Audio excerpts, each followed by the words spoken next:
Welcome, welcome. We are going to continue on with our MSQ adventures, and hopefully be at the end of 2.0. But we will see. Because we are still only at 57. A couple 60 quests I'll have to do. Oh, I mean, it's the very end, it's 60 quests, but a couple more levels and stuff to do. We'll see.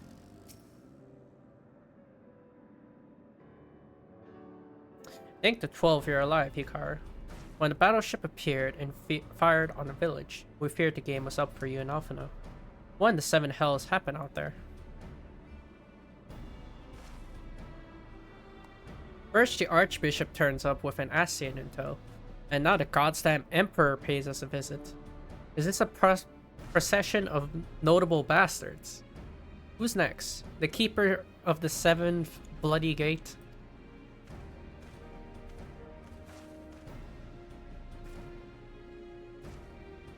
No one so notable, Master Garland.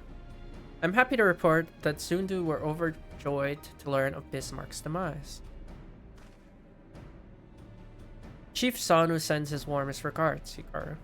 There was much talk of westerly winds.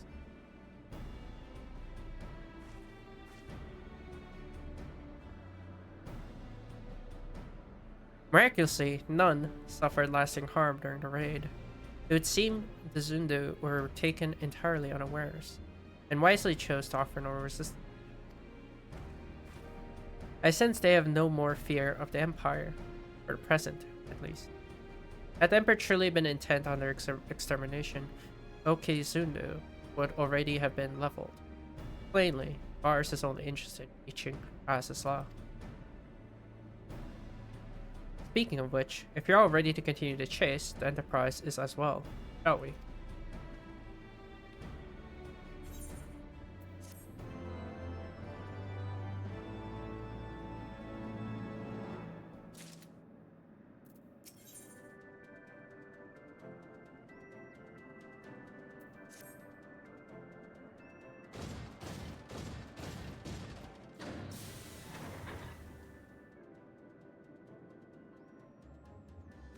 How did that thing even walk up?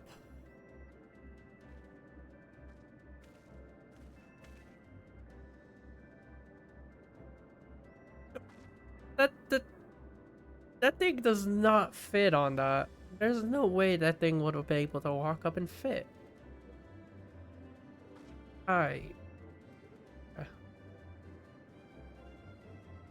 Lest you wonder, Wedge was able to calculate the heading indicated by the beam of light emitted by the key. If Az's law lies in that direction, we'll find it. The Soleil may have a lead on us, but she's no Enterprise. We'll catch them. You'll see.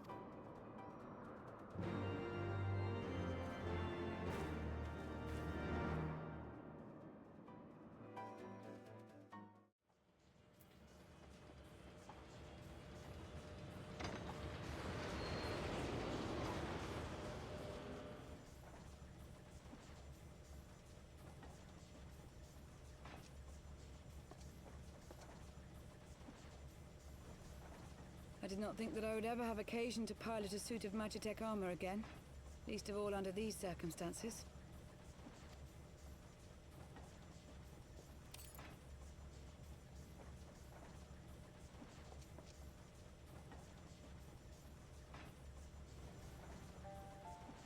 My full name is Lucia Go Junius, and I was born a citizen of Garlemald.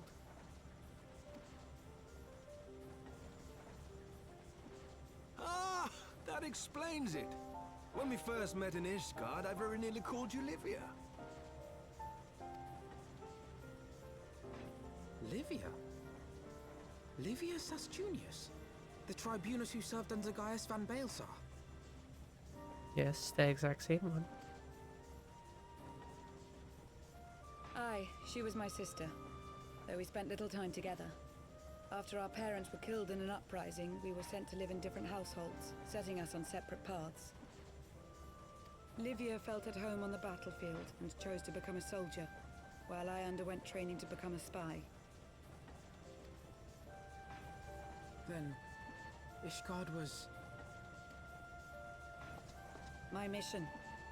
It was believed that Allagan relics of great worth were stored in the vault, and I was sent to investigate. Though I was given little information at the time, I now suspect I was searching for the key we but recently lost. And then I met Sir Emmerich.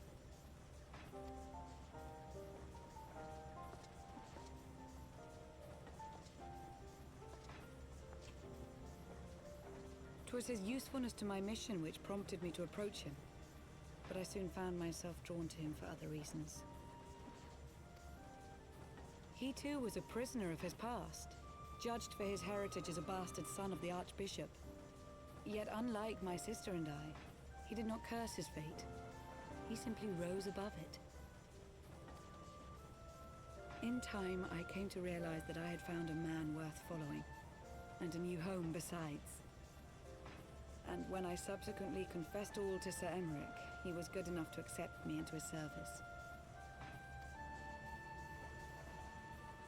I do not question your loyalty to Sir Emmerich. 'Tis your loyalty to your sister which concerns me. I have long been of the opinion that those who dwell in the past risk losing sight of their future. My sister fought for her convictions and for those she held dear. So do I. So must we all.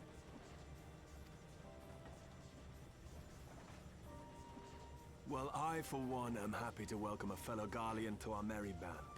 Especially one who can make Magitech armor sing.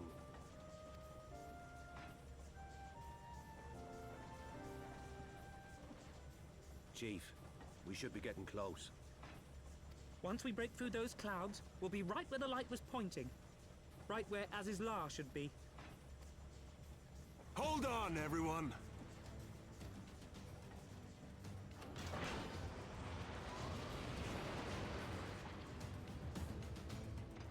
Some background on Livia.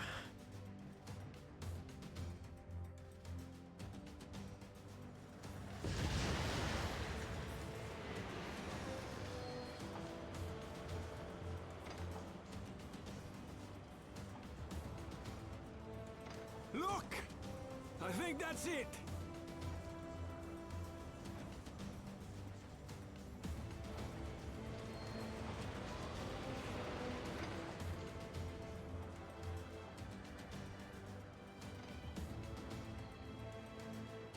Chief, is that... Allagan? Aye. There's no mistaking their handiwork.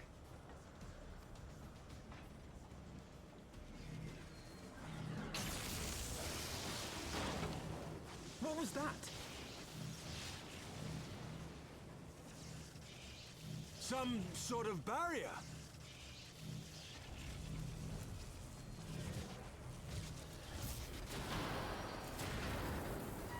She won't hold, Chief! She's breaking up! I've lost the auxiliary propeller! Sid, it's no use! We must return to Ishgard and find another way! God damn it all! Why do the Allagans always have to make everything so bloody complicated?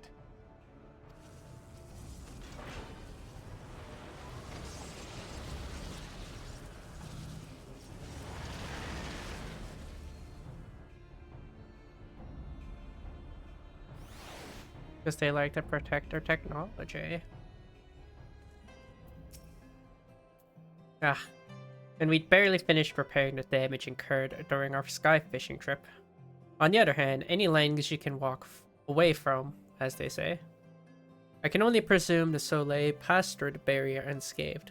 That would certainly explain why the Vanu called it a key. Assuming Sid is correct, and I have no reason to think that he is not, the Vanu's key is required to pass through the barrier protecting Azizlar. But even without it, we must find a way to reach the Isle. I shall have everyone convene at the seat of the Lord Commander, that we may discuss how best to proceed. As before, make yourself known to the guardsman when you arrive, and he will show you in.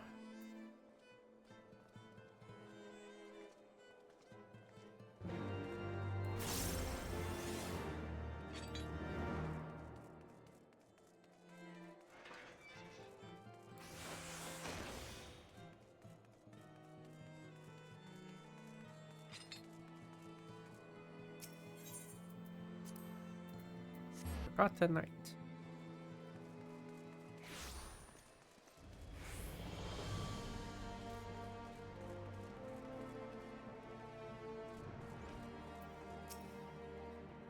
Ah, you have returned. Sorry, Merkin the others await you within. He has different lines. Oh, what they say? Welcome back, my friend, and pray forgive me my earlier display. I grieve for my son still, and I'll continue to do so. However, I have resolved to be strong. It is what he would have wished. Though we know little and less of Az's law, one thing is plain. The Archbishop and the Garlands cannot be allowed to avail themselves of its secrets. I swear, whenever there's an Alagan ruin, there's trouble just waiting to happen. I suppose that's why they've erected such damnable, convoluted defenses around everything. If the Empire has an interest in Az's law, we have all the more reason to hurry. I would not see its secret fall into the hands of either the Archbishop or the Empire.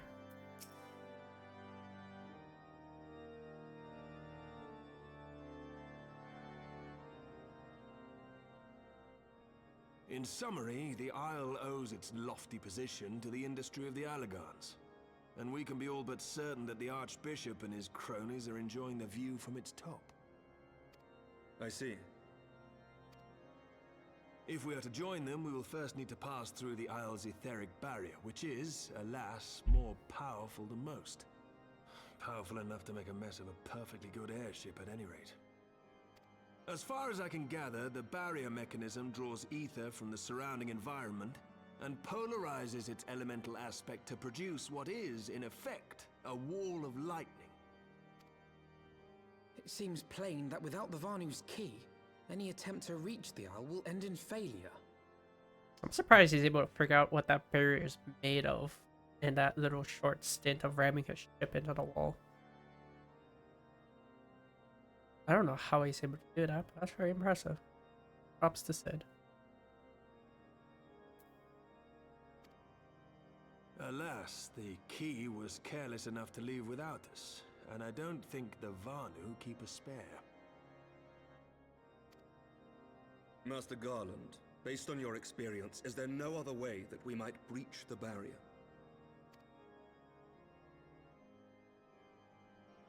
Well, in the past, we've beaten similar barriers by nullifying them with elemental converters. But the one we're up against this time dwarfs aught we've encountered before. The Enterprise simply isn't large enough to bear the requisite amount of crystals.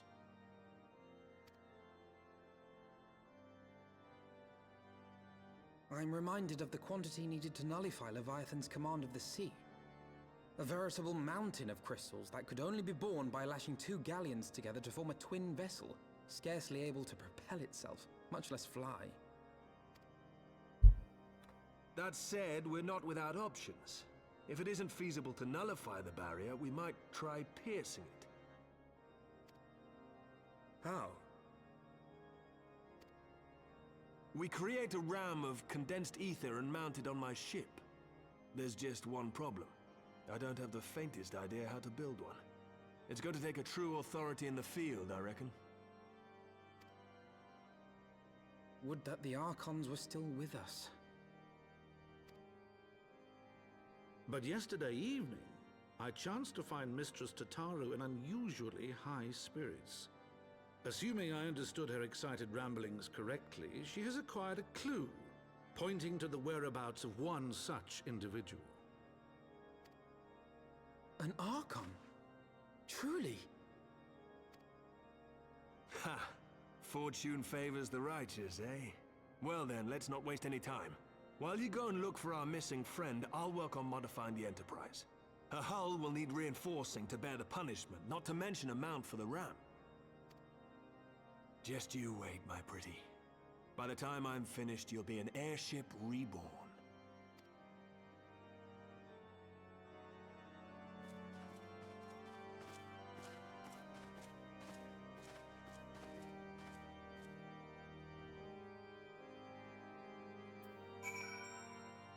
What did they find?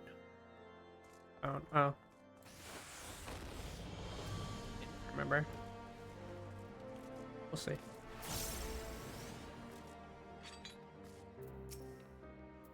Welcome back, Hikaru.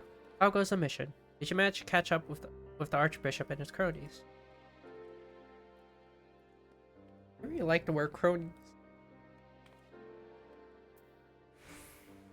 So you finally arrived at Azizla, only to find your way barred by some sort of barrier. Typical.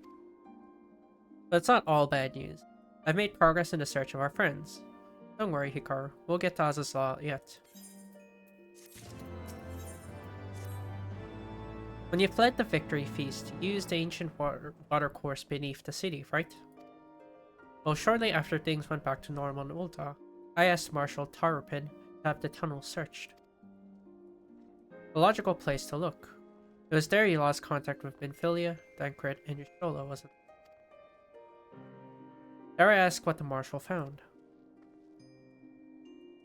I don't actually know. Pippin's message just said there had been a discovery, and that we were to come to the Hall of Flames at our earliest convenience.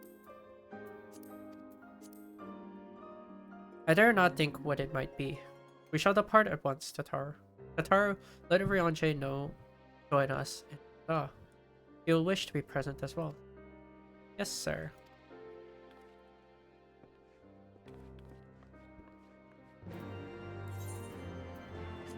Back to Ulta.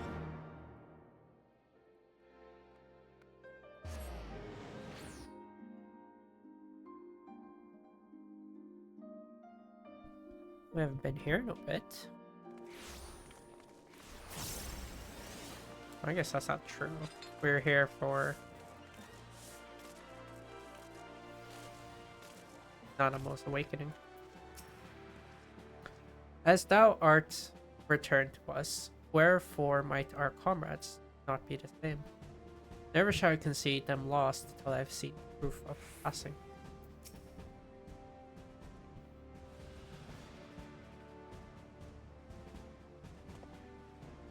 We are grateful for your assistance, Marshal Tarupin. You saved Her Grace and Father both. It's the least I can do to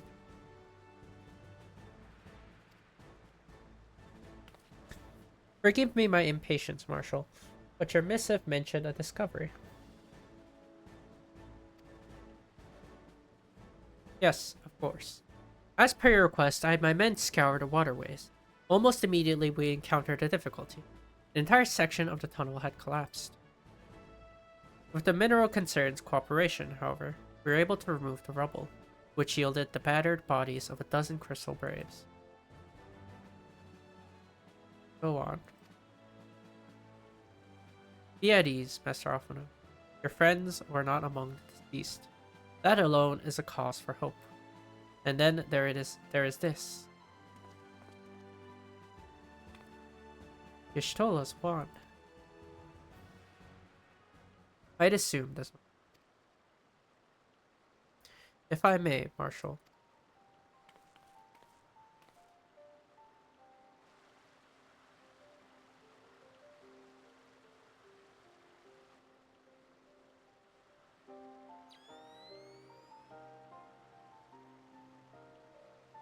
This I did surmise. Judging by the etheric imprint that lingereth yet upon this wand, it have assured been employed in casting off of the most uncommon magic. Namely, the very first that man did conceive to traverse great distances, and the ancient precursor to all methods of travel that utilize the life stream.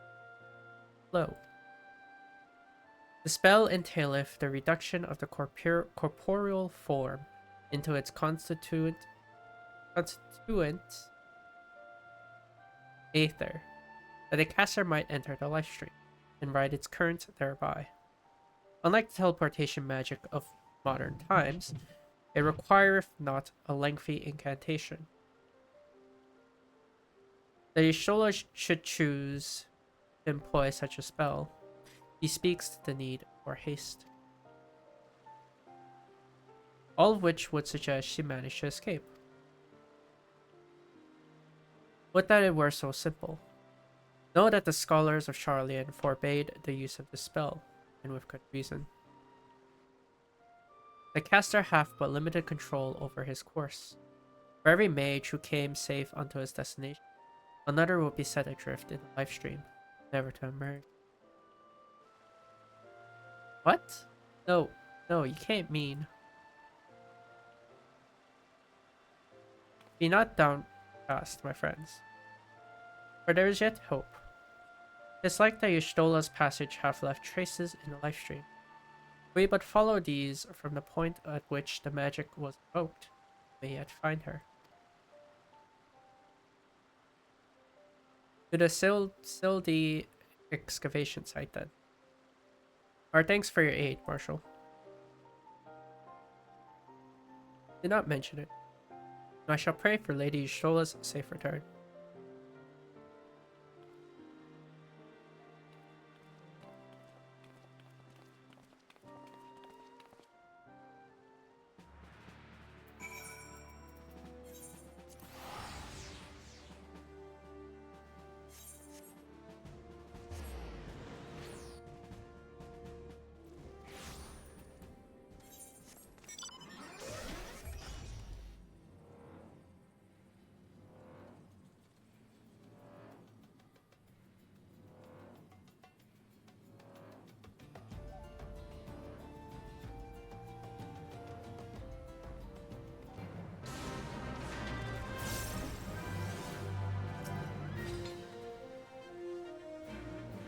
Evidence of Yshtola's passing will have been made faint by time, but mayhap some few scant traces yet remain to guide our steps.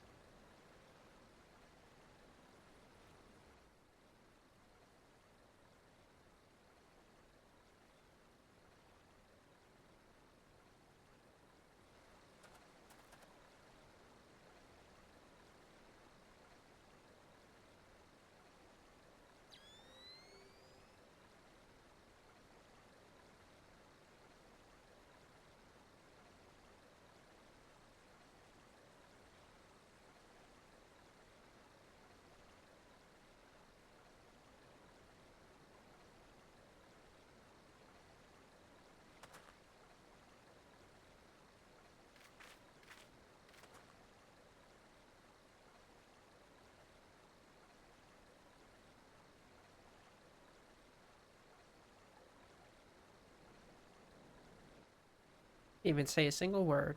He just looked.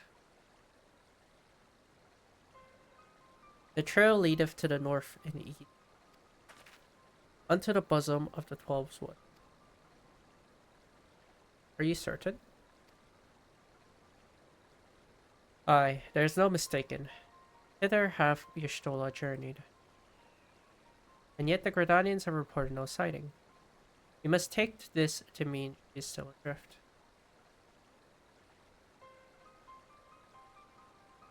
If it be so, I do fear for our friend. Contrary to its name, the life stream is more akin to a raging torrent, lingering over long in the midst of this maelstrom, and the aether that formeth one's soul shall surely be scattered, never to be reformed.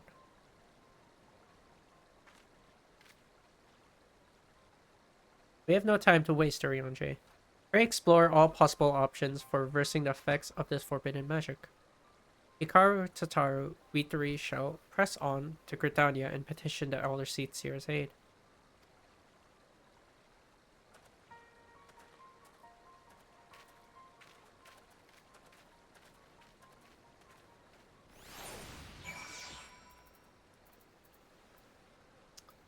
We're back to Gridania.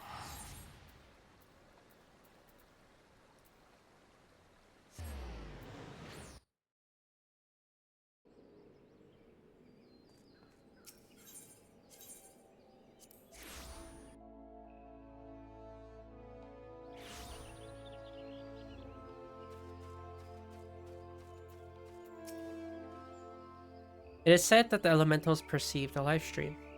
If, as we suspect, Y'shtola is still adrift in its midst, they may be able to find her. But if we are to appeal to them for assistance, we must needs to do so through their chosen, the Padjal. It is imperative, therefore, that we speak with Khan I know, without delay. I've already requested an audience with the Elder Seats here. He will receive us in the Lotus Stand personally. We need but speak with the Conjurer yonder to be admitted. Aye, me again. The Elder Seats here await. Pray follow me. And these doorkeepers, they must be very tired of seeing us, huh?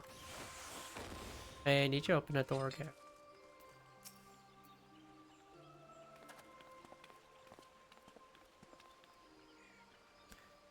Be welcome, my friends, and speak freely.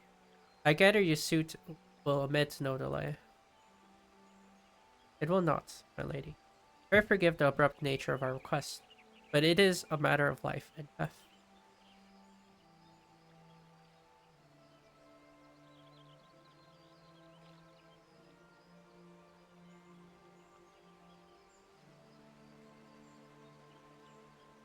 I see. As you say, we must needs act swiftly if we are to free Stola from the ungentle pull of the life stream. And as you have surmised, we cannot do this unaided. However,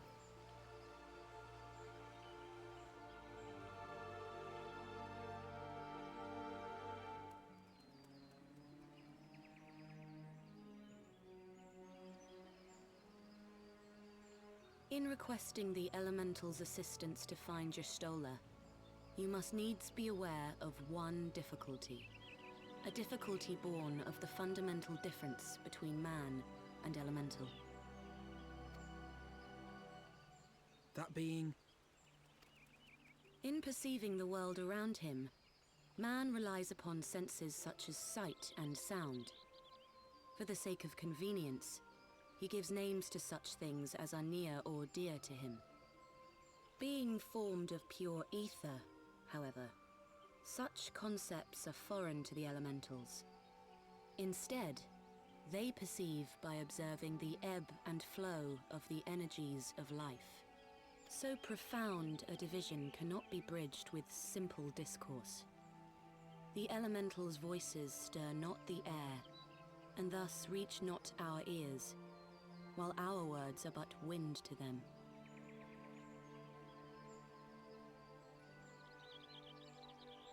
Though we seers can commune with them through feelings, naught that we can impart will serve to aid them in identifying Y'shtola. Nay, they must needs be presented with ether which is akin to hers. If you could but find a family member. Oh! I know just the person! Oh, that is most fortunate indeed. Pray, seek this sister out then, and bring her to Evershade. I skipped it by accident. Nataru said, oh, I know just the person. Y'shtola has a sister who came to live in Gridania. She told me about her once. I skipped it by accident. There, we shall petition the Great One's aid in finding your lost companion.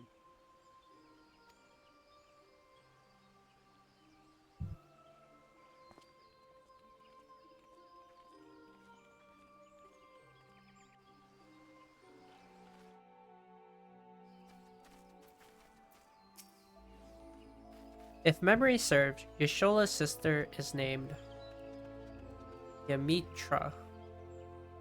She's supposed to be a member of the Sons of Saint Koinak. Anyway, she spends most of her time around Apkalu Falls, from what I recall. Let's look for her there.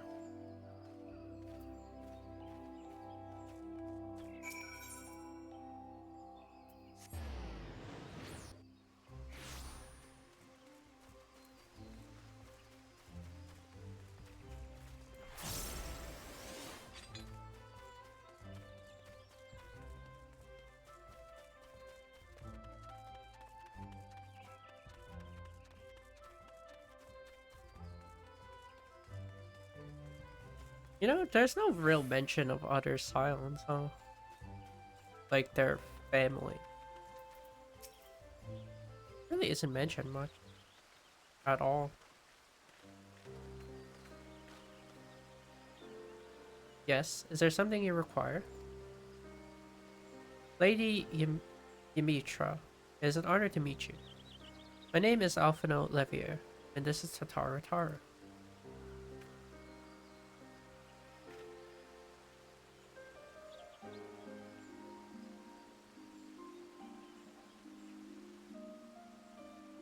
So, you're my sister's comrade, in the signs of the Seventh Dawn.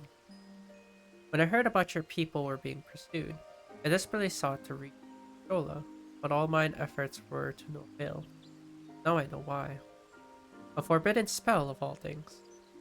That she should be so reckless. What's done is done. I thank you for bringing word. Needless to say, I should be glad to help. Though we are born of different mothers, our veins course with the same father's blood. I hope that this will be enough for the elementals. Come, let us make for Evershade at once.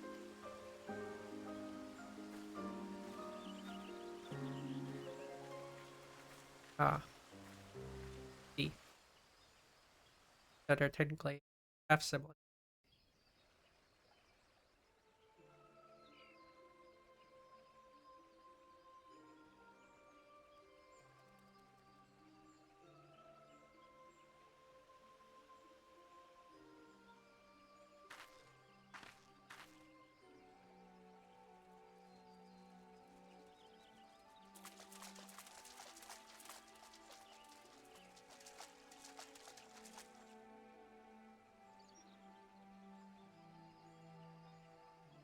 Let us begin.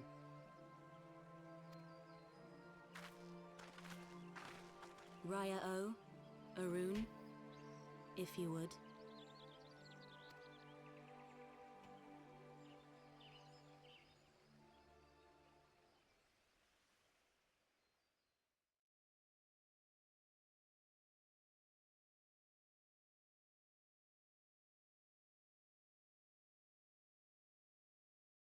Hearken to me, O great ones. Pray give yourselves to the life stream, a drifting soul to find.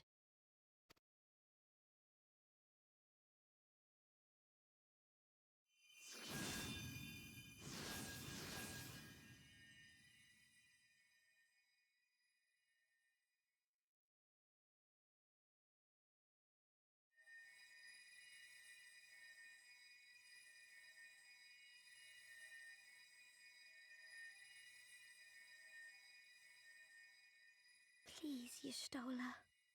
Please come back to us.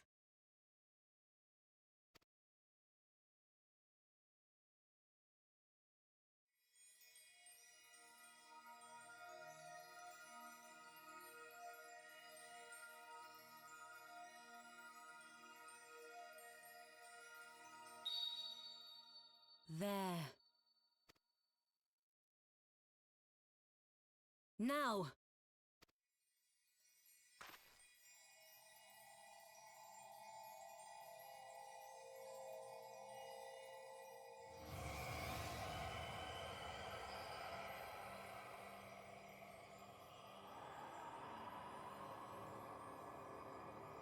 I got a question how they figured that out. I just sparkles. Yes, it's just the elemental.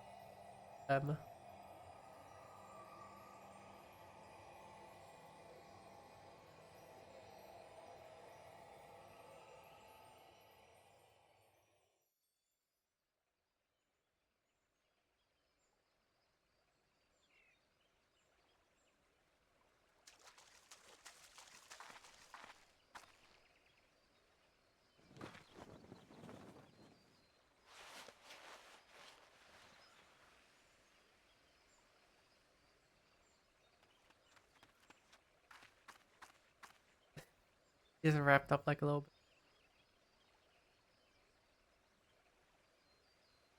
bit. I think it's funnier that's a cat. Or it's a Miko. Got wrapped up in a burrito. My cat also. I find it very. A room has been readied at the roost. Pray, bear her thither at once.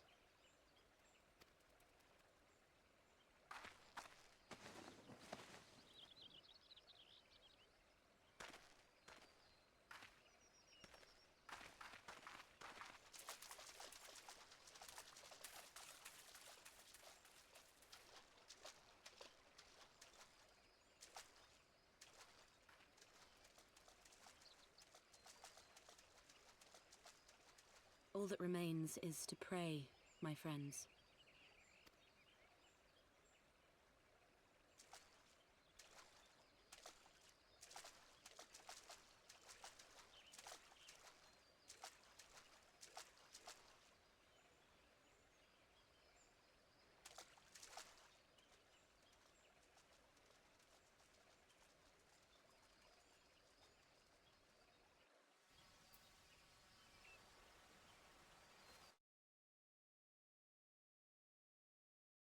Back to New Gridania. Oh, Y'shtola. Just seeing her face again, Oh, I've been so worried. Poor love card. Y'shtola is resting within an inn-room. Though she's still unconscious, the signs are positive. The conjurers say she is in sound health and awaken before long. Isn't that wonderful? Now while we wait for Y'shtola to wake up, I thought I'd take the opportunity to finish my little surprise for her.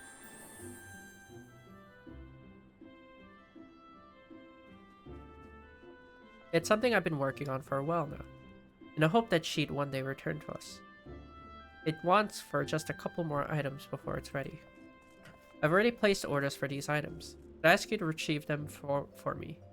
One is with the Leatherworks Guild, another is with the Conjurers Guild. Speak with Mistress Jiva and Brother Is Yan, and they ought to take care of you. Gina? Jiva? Eva? Huh? Quite sure which pronunciation. Leatherworker. This teleport shares it with both the Leatherwork Guild and the market.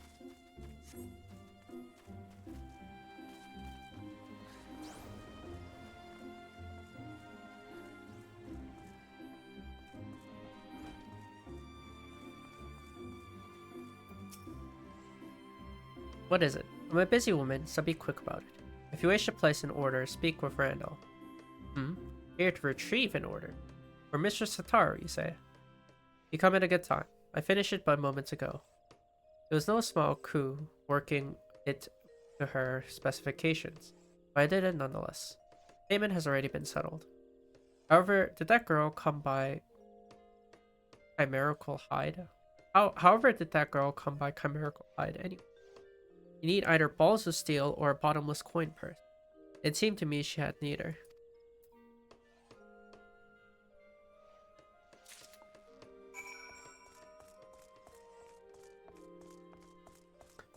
Oh, Tataru's pretty rich. Wouldn't put it past her. Rich. Or just strong arm someone to do it, you know?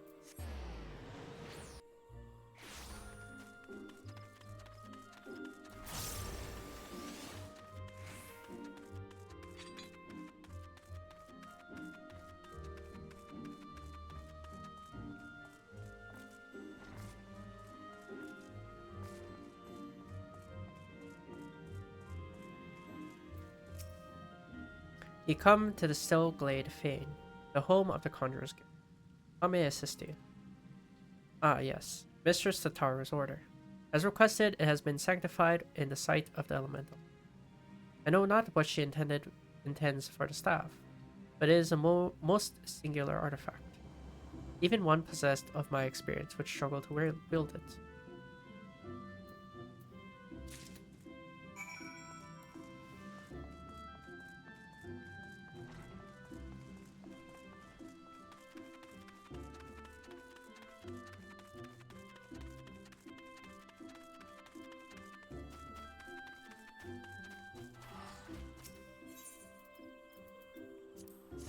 Back to the inn. The Roost.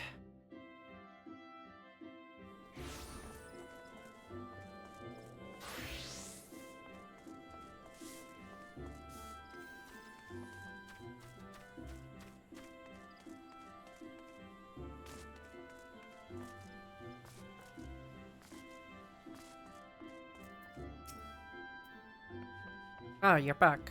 We have the items, I hope.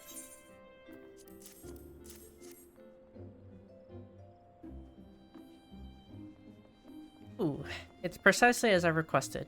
A perfect match for the other pieces. Truly, Ichiva is a master among masters.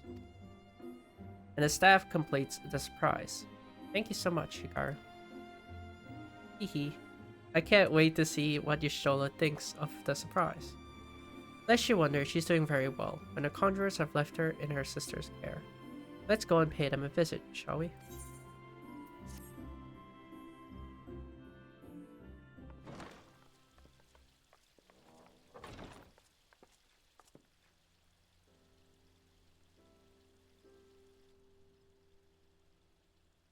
Yustola! I'm so glad you're back! Tataru.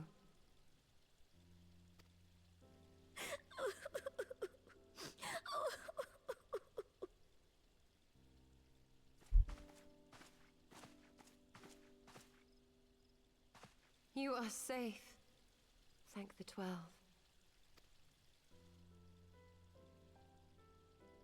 Something has changed about you, Alphino. Or mayhap the change is with me. I seem to sense the ether around me more keenly than before. I am pleased to see you well again. Do you feel strong enough to talk?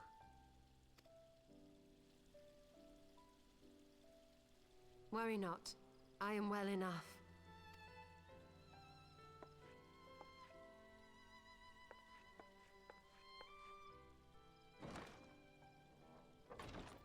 Tell us then, what befell you after you fled the feast?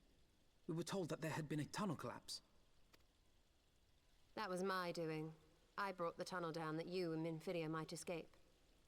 At the last moment, I invoked a teleportation magic, in hopes of spiriting Thancred away at least. Needless to say, it did not go quite as planned, and I found myself adrift in the life stream. The others? Where are they? Did they not escape? They remain unaccounted for. You were the only one we have been able to find. I am truly sorry. It was the Crystal Braves who pursued you that day. My hubris that led to our undoing. No apologies are necessary, Alphino. You are not to blame for what occurred. Know that were our comrades here, they would commend you for keeping the light of hope alive. Don't worry. The others are alive and well, I'm sure of it. We just need to find them. Indeed, Tataru. Let us find our friends and rebuild the Scions. Ha! There is the Alphino I remember. And I feel much the better for his return. 'Tis time I arose.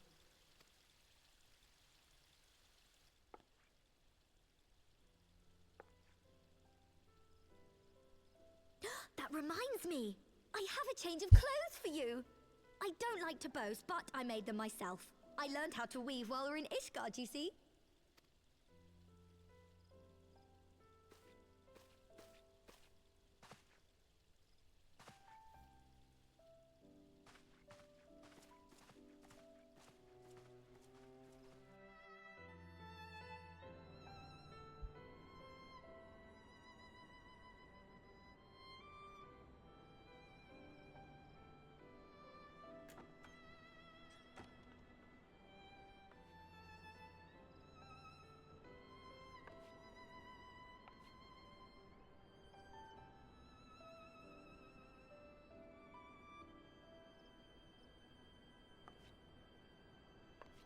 I forgot that was her clothes.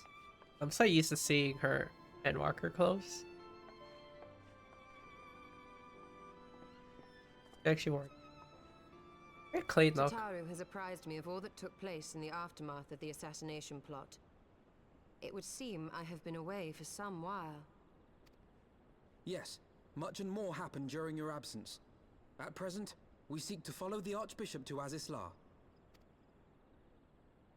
And you want for some manner of etheric ram to pierce the floating isle's protective barrier? We do. Might you be able to furnish us with one?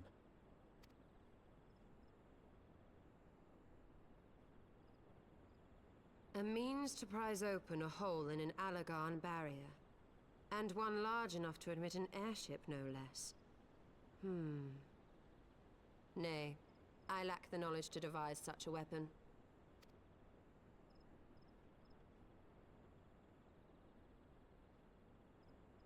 But I know of one who could.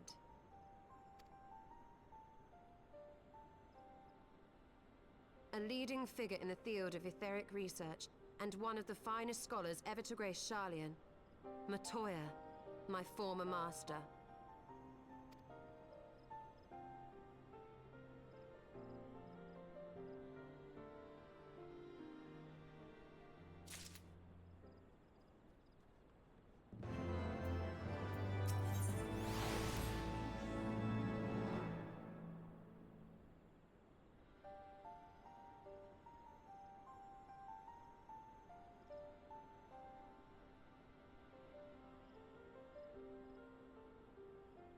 In my youth, I had the honor of studying under Matoya. In the field of etheric research, she was a fought rival. I have no doubt that her knowledge will be of aid to our cause. The question is, will she share it with us? My master have ever been willful. The gods forbid. Anyone disagree with her. When the Garlean Empire first marched upon Eorzea some 50, denizens of Sharlayan were summoned back to the motherland. However, Matoya refused to join the Exodus. To this day, she lives a hermit's life on the fringes of the abandoned city. So it is to Dravanian hinterlands that we must go, to the place of my birth. Though Alize and I were born in Sharlayan, our days there were short. We remained only until the Exodus. I have not returned since. Oh, so it's to be a homecoming. As fine a reason as any to go to Sharlayan, and it would afford us the opportunity to pay my master a visit. Ahem. I believe you are mistaken our primary objective, Dola. At any rate, the journey will take us through largely unknown territory. Let us first return to Ishgard and make our preparations.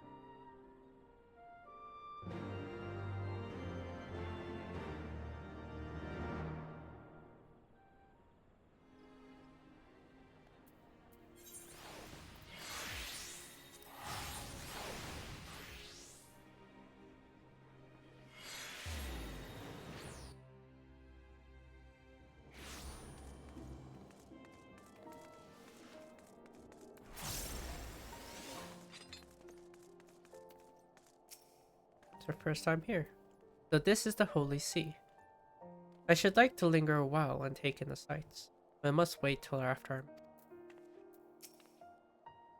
You managed to find Y'shtola. Given time, I'm sure we'll be reunited with the others as well. Sharlayan is situated in the Dravanian hinterlands. To get there, we must strike west and traverse the breadth of the Dravanian forelands. Make no mistake, it will be a grueling journey. The party shall be comprised of Hikaru, Y'shtola, and myself. Zatara will remain in Ishgard and continue to search for our missing friends. Yes, sir. First, let us make for Tailfeather.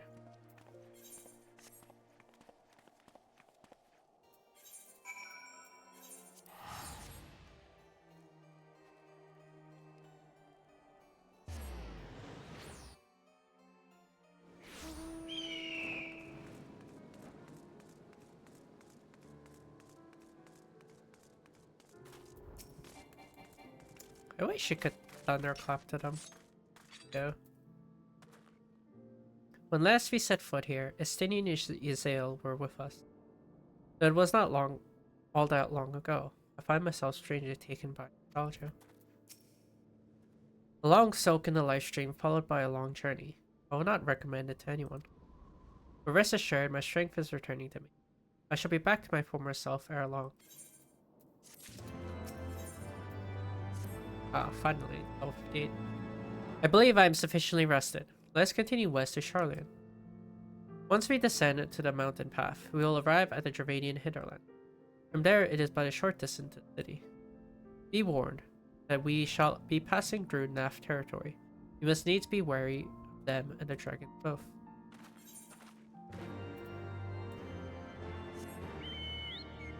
Oh, where is it?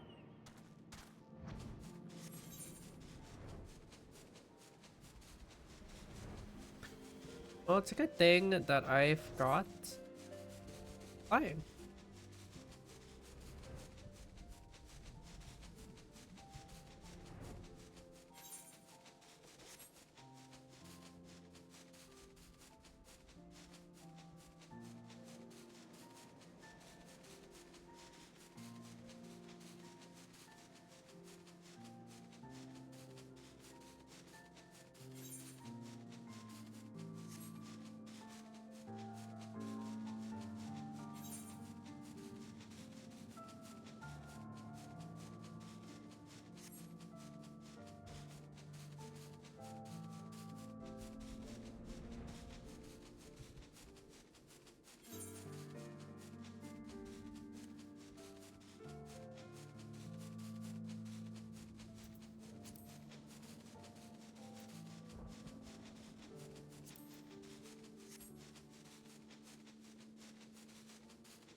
Off to Charlotte. It's different from the mud.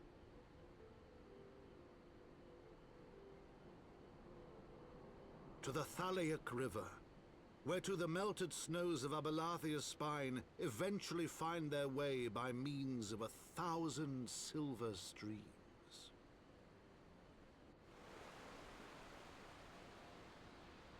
Whose waters have long nourished the Travanian hinterlands, and so provided for a settlement of learned souls from across the northern seas. To the city of Sharlayan, that great seat of knowledge now abandoned by her keepers, they came.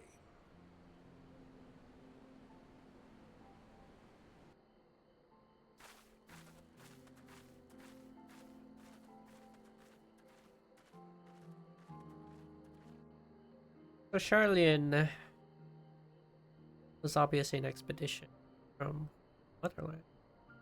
Ooh, Charlian.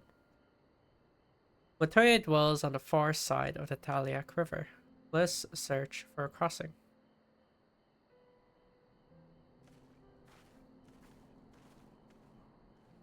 And as I mentioned before, when the Exodus came, the people that came here to research Charlian abandoned the city.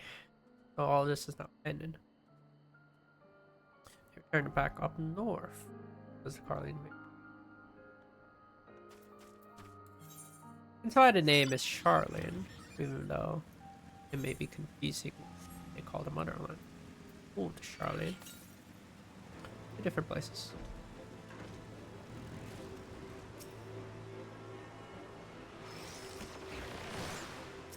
Oh, heck.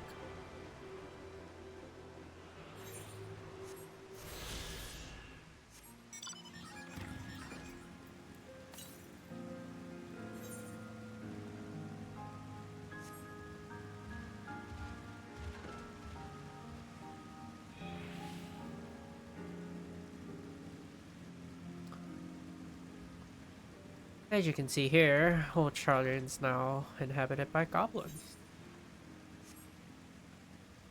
As you can see in those.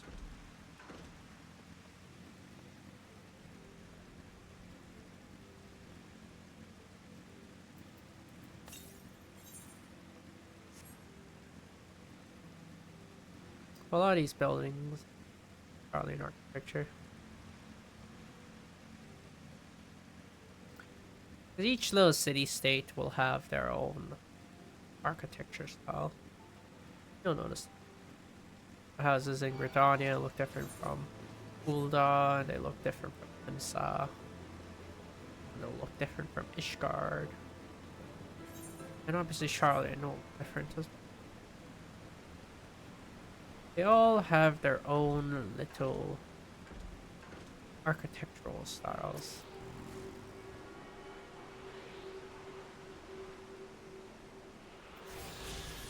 which is fine. And you'll also see the Aetherites here are all toppled over, so that's why there's no Aetherites here.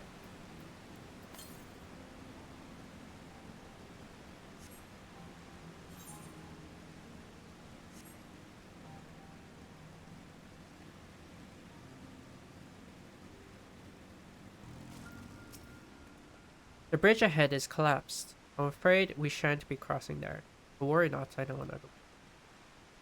See you the towering structure to the north. We should be able to cross there.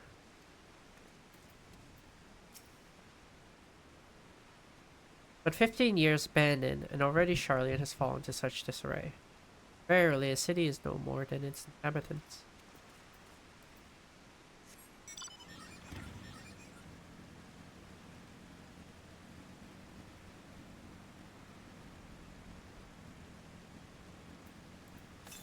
He is talking about that giant ass thing.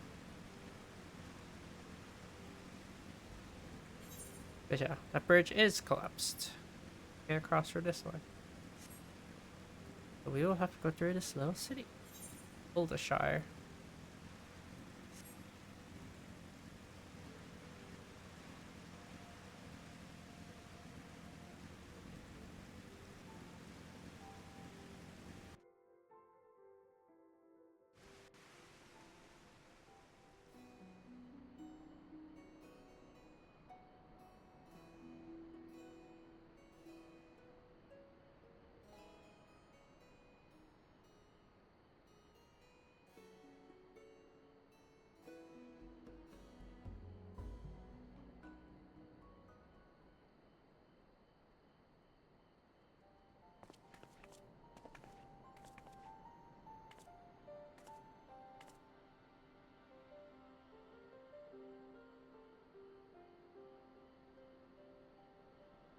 Knowledge seeks no man.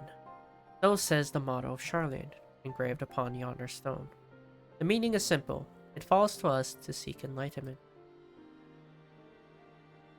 During the sixth astral era, at the turn of the 13th century, men from the northern nation of Charlian journeyed across the sea to Eorzea in search of knowledge.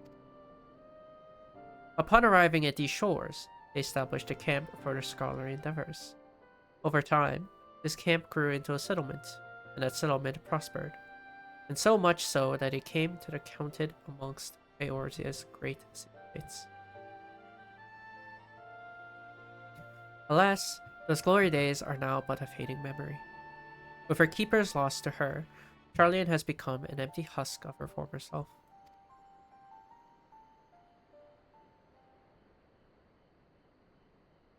Uplander is mistaken.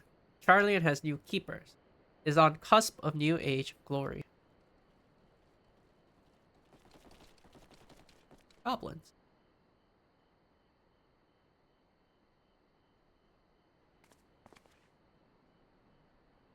Goblins, here to plunder the city. Uplander is mistaken, muchly. We're not thieves. This place is our home.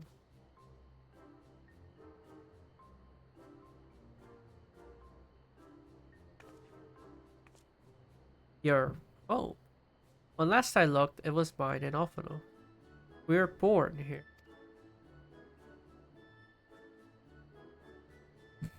When Uplanders abandoned city, Uplanders gave up claim. Born here or no, Uplanders are trespassers.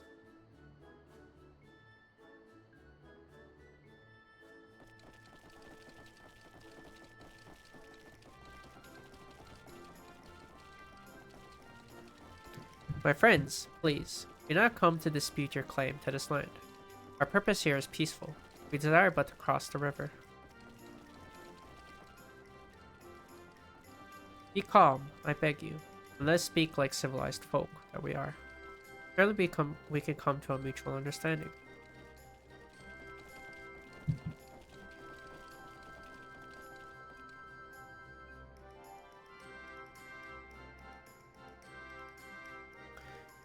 If that is truth, then Uplanders are welcome here. Come with Slowfix. Slowfix will show Uplander settlement.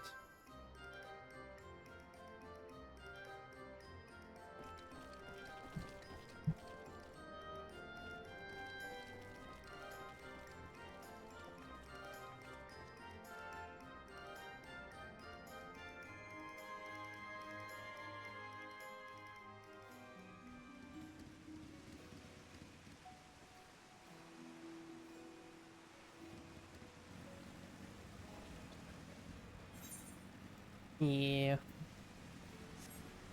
Need to stop the red mate.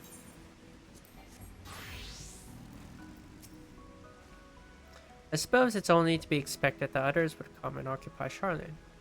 Nonetheless, it feels akin to having strangers take over your home. From the Goblin's perspective, such a well-appointed city is certainly an attractive proposition.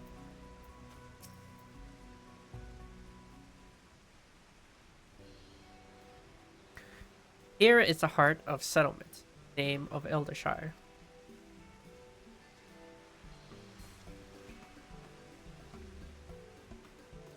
What have we got here? Yes? Greetings to you. I am Alphino Levier. May I introduce my companions, Hikaru Kari and Nishola. We have journeyed far in the search of a friend and seek to cross the river. But finding the main bridge collapsed, we went looking for a detour and ended up stumbling into Slowfix and his crew. Is that right? As a short of it, this place, Eldershire, I came expecting a ghost town, suffice it to say. I am surprised to find it still alive. Well, with all them precious artifacts lying about, 'twas only a matter of time for treasure hunters like me moved in. But we weren't the first to arrive, neither. By then, Solfix and his gobby friends were already settled. At first, gobbies and hunters disliked each other. But understanding came, then friendship. Now gobbies and hunters have joined hands to build a great new nation. So that is what happened after we Charlene's departed. Oh, so you're local. No hard feelings, I hope. All these nice buildings, but no one to live in them. All like a waste, you know? We've been trying to put the place to rights, and things been going well for the most part. But it ain't all smooth sailing. Not to sound ungrateful, but the traps your people left lying about are bloody nuisance. And there's the Illuminati harrying us day and night. Zulfix has a bright idea. Uplanders desire mutual understanding, yes? Best way to understanding is help one another. Help citizens of Eldershire, and Uplanders can be citizens too. Citizens are free to cross river. Well, I'm not aware of a quicker way to reach our destination. Let's assist Slowfix and people.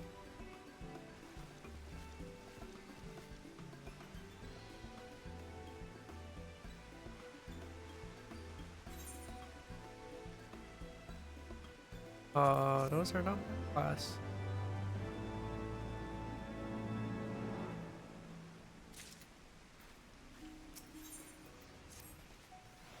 So Uplanders agree to help. Good. Here's what Slowfix wants Uplanders to do. Many golems prowl Eldershire, in the way of expansion plans. Slowfix wants Uplanders to eliminate golems. Uplanders are Charlene, yes? Charlene should know best way to deal with creatures. So we are to eliminate the golems. It should be a simple enough affair. The automata were employed as sentinels, and by design can be unmade with a coded command. At the time of the Exodus, it was noughts and crosses, and I see no reason why it should not still work. Let's divide the task between the three of us. The quicker to be finished with it.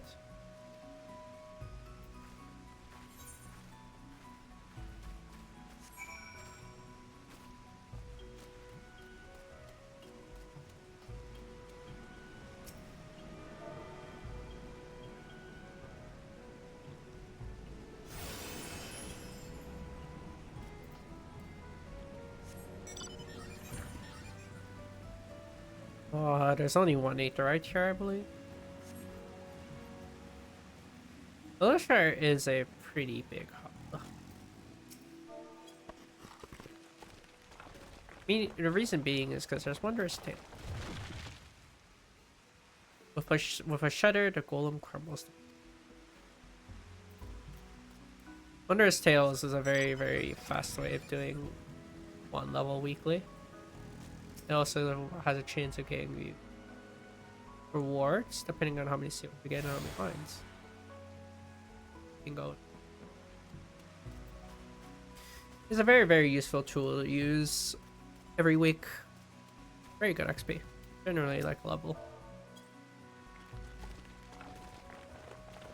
The things you do are pretty simple too. You could do it with roulettes, you could do it on sync if it's mean. It's a lot of them are very generic.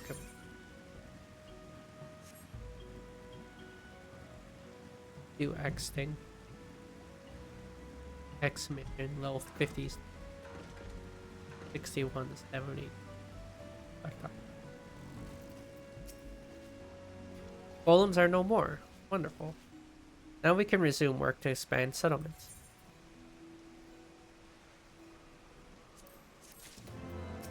We need to do our job quest. Uplanders helped Gobby Flock earn the right to be citizens of Eldershire, but Slowfix must ask another favor.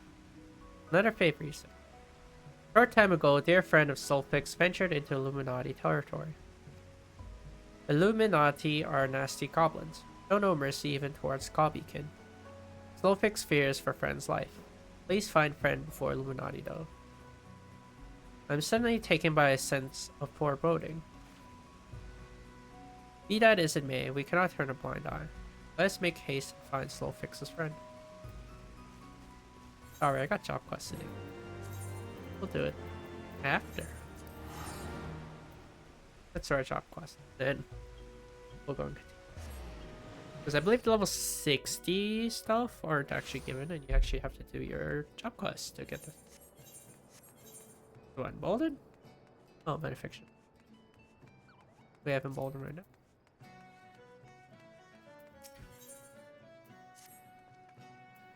Lambert and his puppets are acting under Imperial orders. That much is certain. Ever since we thwarted the attempt on Master Wilkin, however, it would seem they have abandoned him as a target. The merchant's life is not worth all the assassins we cost them, I'd wager. But it will only be a matter of time before the Cabal is given new prey to hunt. I've called in a few favors with a friend to investigate possible targets, and he's agreed to meet us at Hawker's Round in Limsa Elemensa.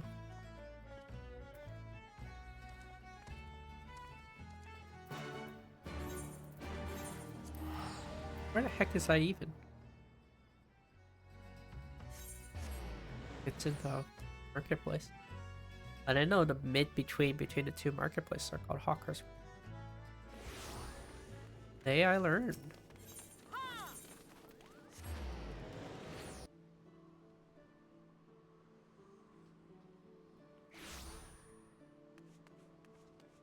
Oh, it's real. This fine gentleman here is real. A former member of the Company of Heroes. He's been helping us with our investigation since before we left it for our airport.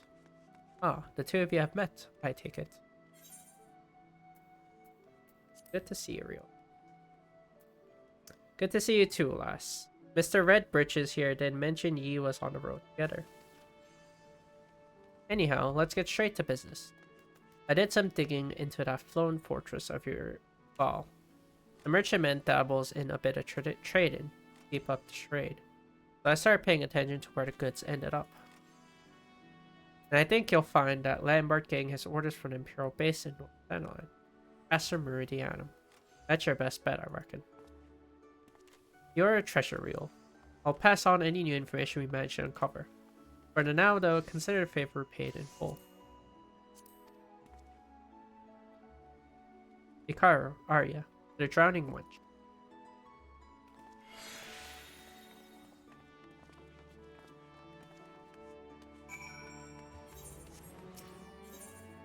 All the way up.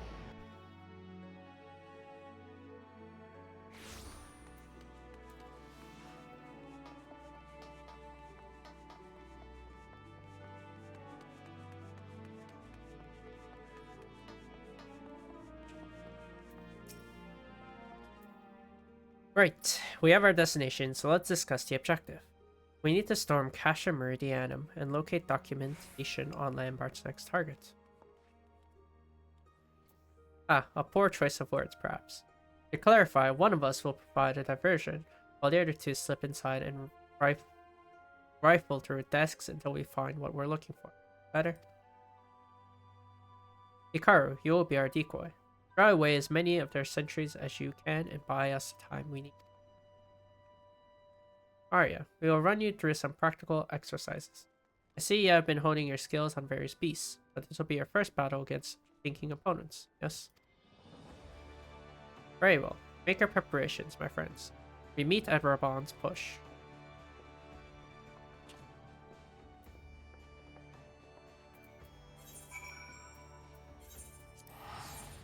I love that's just named after Operation Archon. That's what it is. Raban's Push is just, it was named after Operation Archon.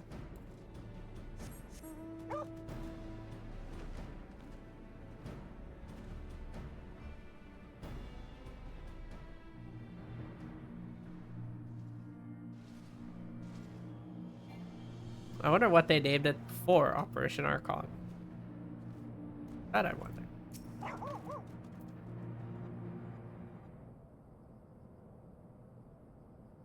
Arya's scared.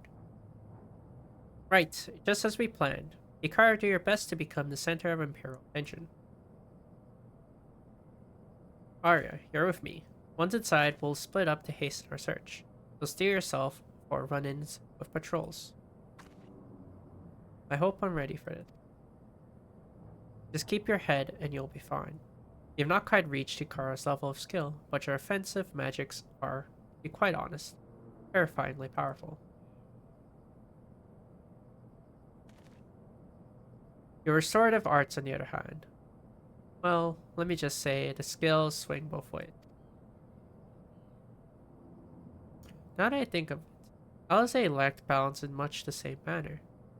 Must be something in the blood, but rarely have I met such an extreme case as you. Not to worry, we'll work on your weaker aspects until you find an equilibrium. Such is the key to excelling in red magic. Now, let us set to work. Head around to the front of the base and make a nuisance of yourself. Hikaru, with the growth you've shown, I'm certain you can handle whatever those Imperials throw at you. We'll be sneaking in from the backside while you hold their attention. Please try not to fight all of them at once.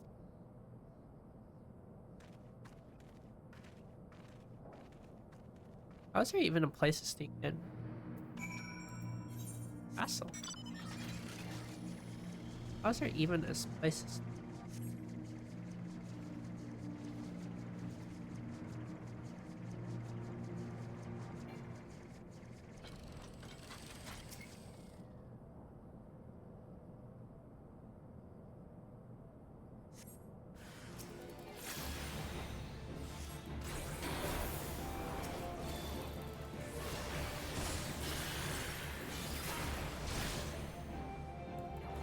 Oh, I didn't start cast. Like, where's my other?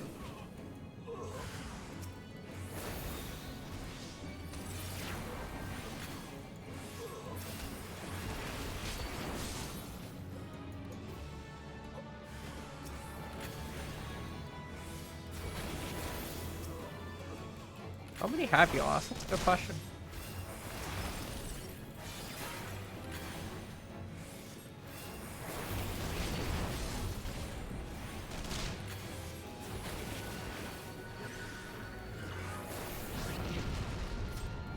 So you would think they'd know who I am. I'm the one that killed your legatus.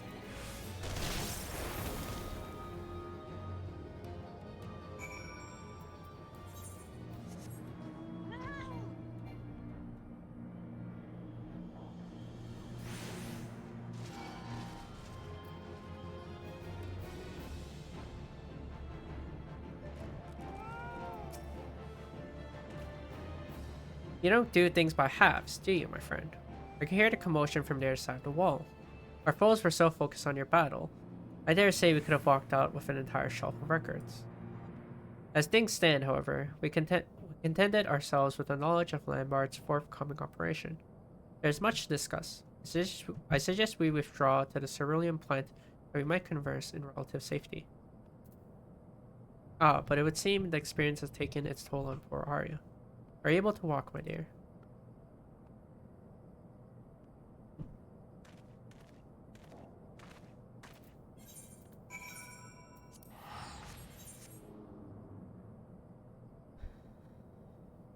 Yeah, you would think the Imperials would, like, you know the person that's killed so many of them.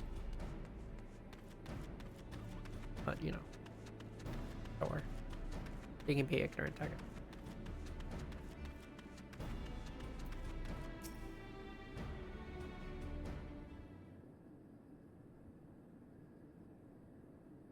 I see the color has returned to your cheeks, Arya. Do you feel any better? Much better, thank you. I may have been pushing too hard to perfect my white magics. From what I witnessed, I'd say you have much work yet ahead of you. Keep at it. I will.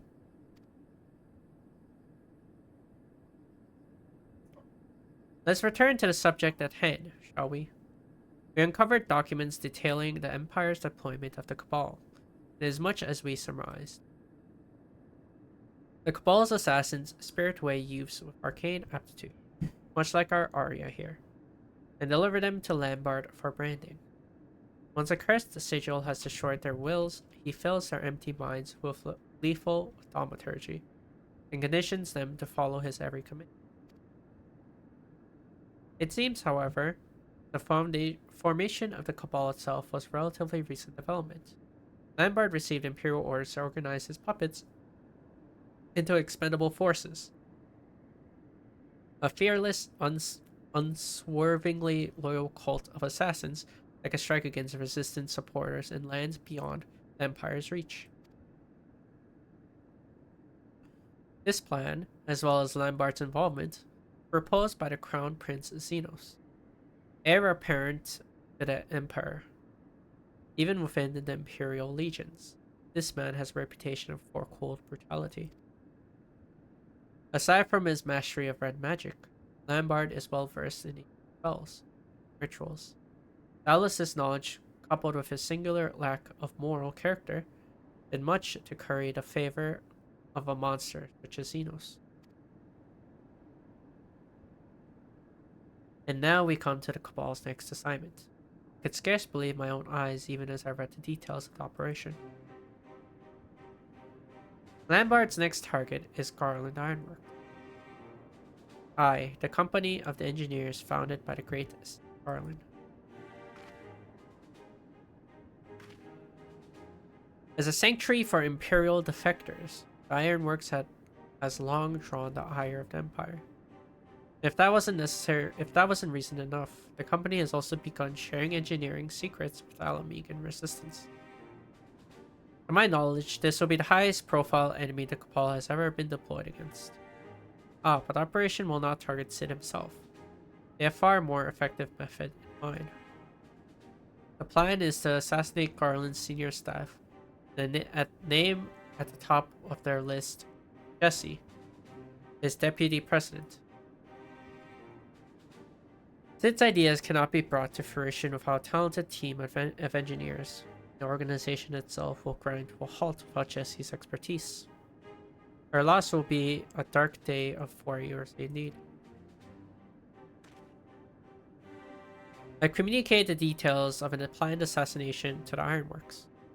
Unlike Master Wilkin's case, however, Lambert has been ordered to succeed at any cost.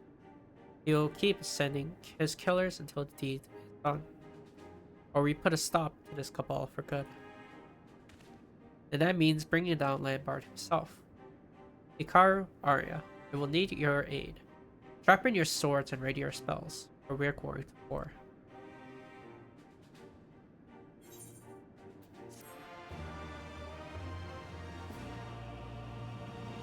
A lot of new names in this side quest.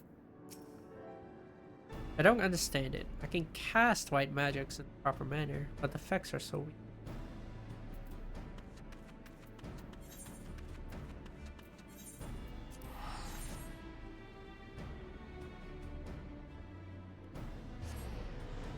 Wait, that means that her arrow is also weak.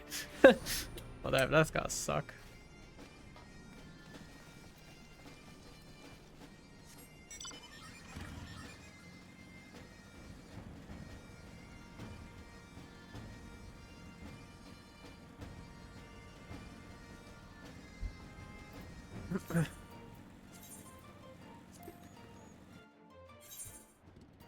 We'll go back to Monk.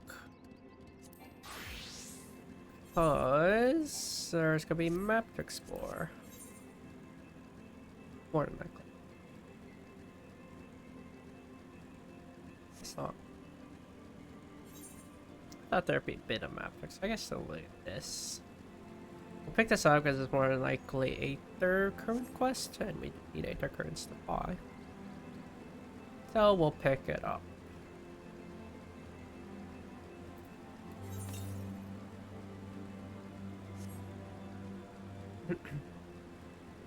This little goblin realization. App clicks. You are a stranger. You are a sneaky peeker. You are a thief working for Illuminati. You can't take these things. No. They are for all to enjoy.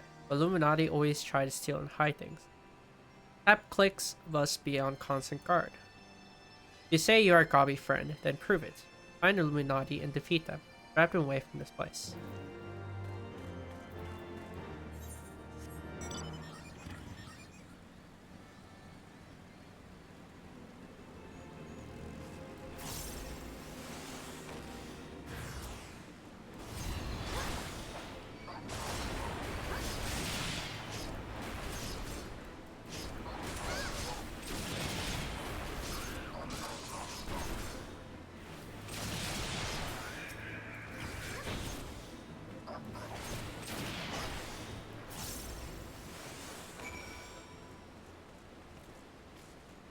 There's more? Oh. Let's say there's more up there?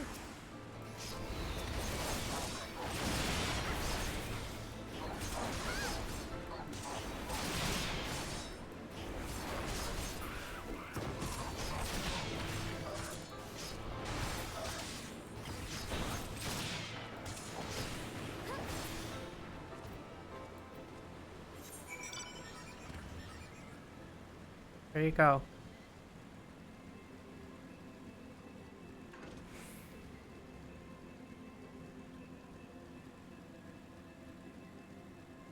Yeah, unfortunately you can't turn in quests when they're not that level. But you can complete them. You can't turn them in.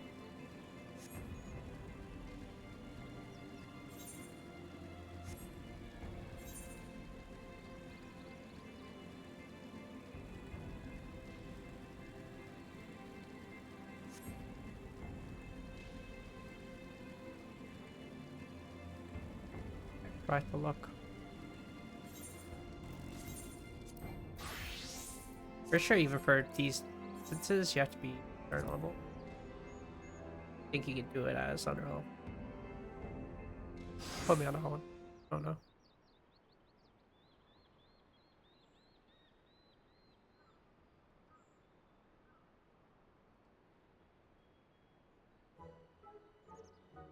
Good day, Uplander. Long time no eye catch. What is bringing Uplander here? Does Uplander have lusty eyes for junk of brave flocks? Uplander must not be touching junk of brave flock. Brave flocks is finding junk first. I knew I recognized that voice. Greetings, brave flocks. It has been a while. Forgive us for interrupting your work, but Captain Weisket gave me to understand that you are marked by the Illuminati. This happens to be Illuminati-held territory. Is it wise be? Brave Flocks eats Illuminati for sun-upses.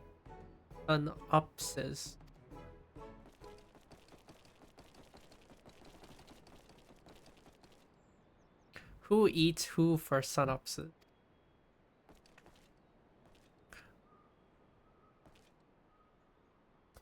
Brave Flocks all talks.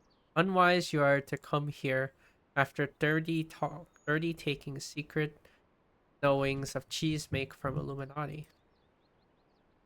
Brave Flocks did no unright. Cheese recipe is Gobby birthright. Save tongue flaps for trading in Death Pit.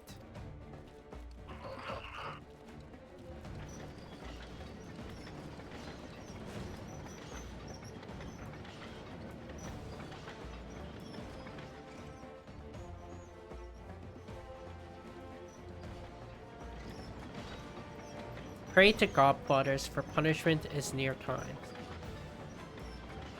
It appears we have no choice. It looks like we're all casters. That's funny.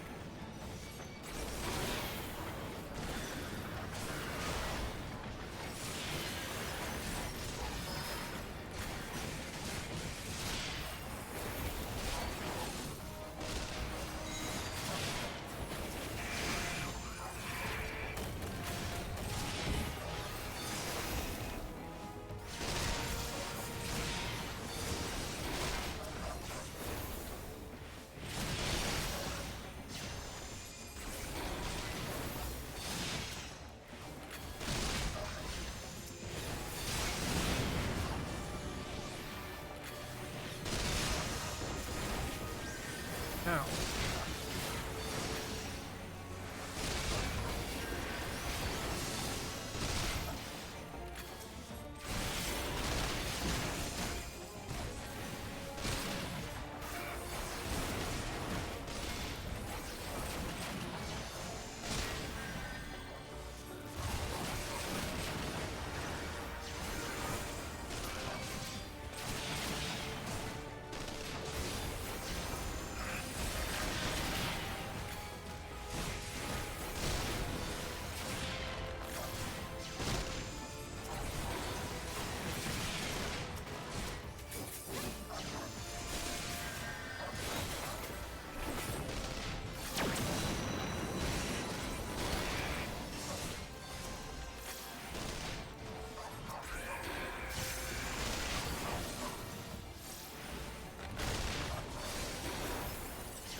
To me! Have at you!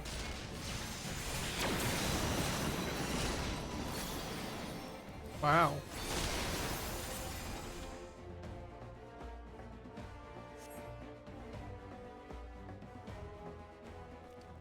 And nuked everything.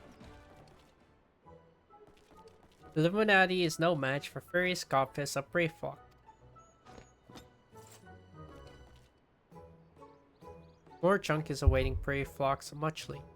Brave Flocks is taking leave of Uplander.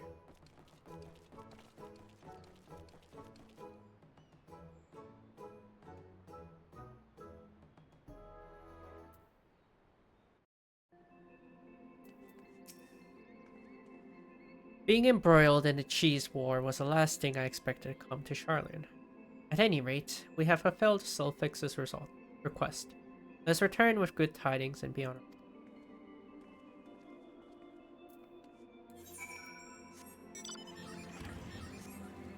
Ease.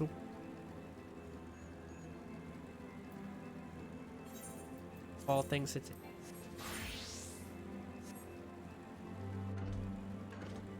Let's get this map back up. Ow.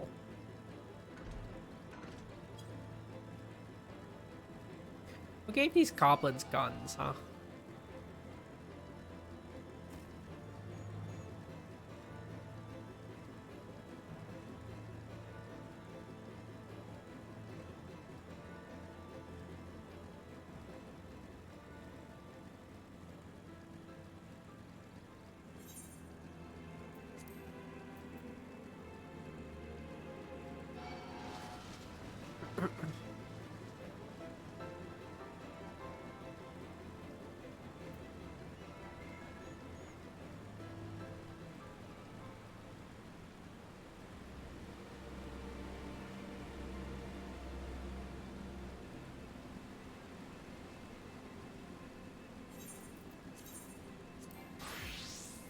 Go back on Rich. You still Illuminati fighty fool. You are a true copy friend. Things here are for all people of Villashire. Illuminati try to steal them away. Illuminati is our enemy. Illuminati is your enemy. This means you are our friend. Enemy of my enemy. My friend. How many times have I heard that? Was actually saying this damn mansion too.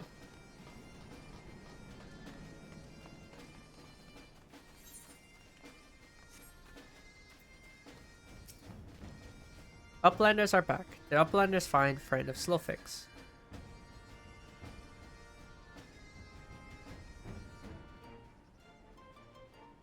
Time has not cured recklessness of brave flocks. Without help from Uplanders, brave flocks would now be dead Gobby. Slowfix owes Uplanders debt of gratitude. Slowfix and brave flocks are joined by an unseverable Gobby bond. If Slowfix had known that Uplanders are friends of brave flocks, Slowfix would have welcomed Uplanders to Gobby flock at first meeting.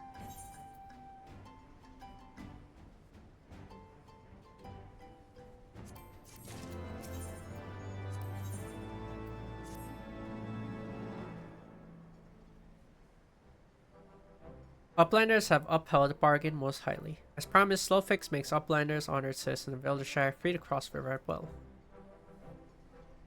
The Uplanders must leave for now. Slowfix hopes that Uplanders will pay many visits and help build a great new nation. You are most kind, my friend. You may be certain that we will return. I must confess, at first it upsets me to learn that my home has been occupied by others. I see now that it is in good hands. Under your care, I look forward to seeing Charlene thrive once more. Become a home for people of all races and creeds. Slowfix has already ordered the Gobwatch to let Uplanders through. Safe travels. Afno, Hikaru. Oh wait, that.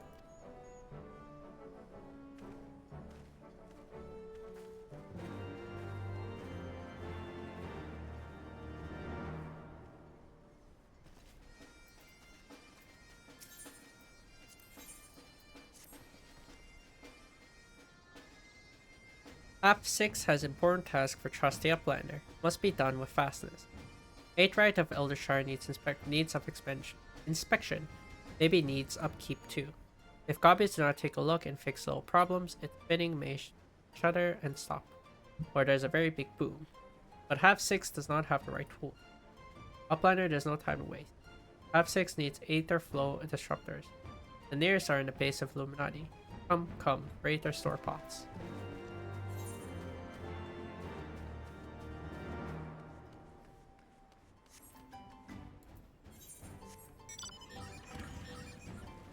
Where?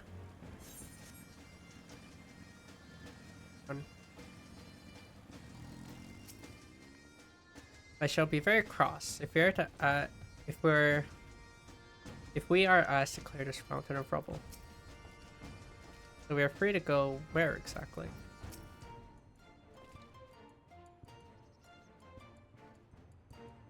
By order of Chief Slowfix, Uplanders can come and go at will. 1 moment for clearing away a barricade.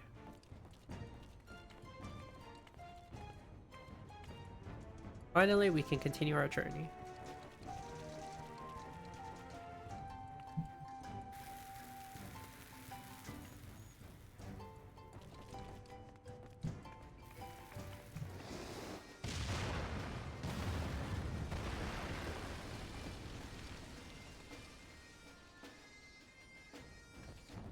How is the bridge still standing? This is some Christopher Nolan movie.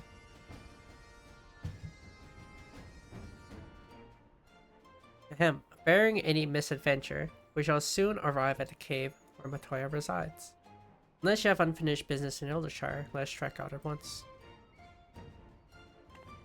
I am ready whenever you are. Let's go and meet the legendary Matoya. Our character. Our character's face is so funny. It's like an utter shock. Ahead lies the answering quarters, where the scholars of Charlene gather to hone their knowledge. Even from this distance, it is plain that much of it has been given back to the wilderness.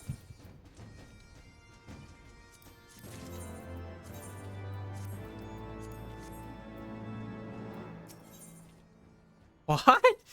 I'm under leveled. Wow.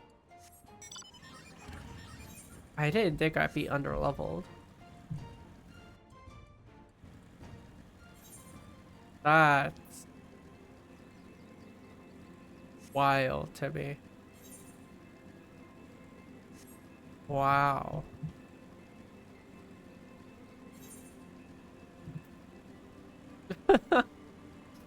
I don't really have much to say. Wow. I actually didn't think I'd be under leveled.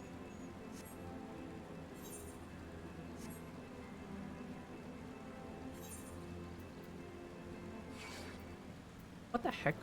We haven't been given gloves in a very long time.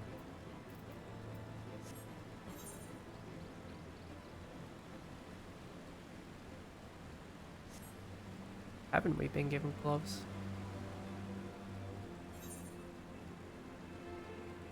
I guess it's not really part of MSQ. A lot of these are like in these little side quests, so I guess they do fix for one. Opinions.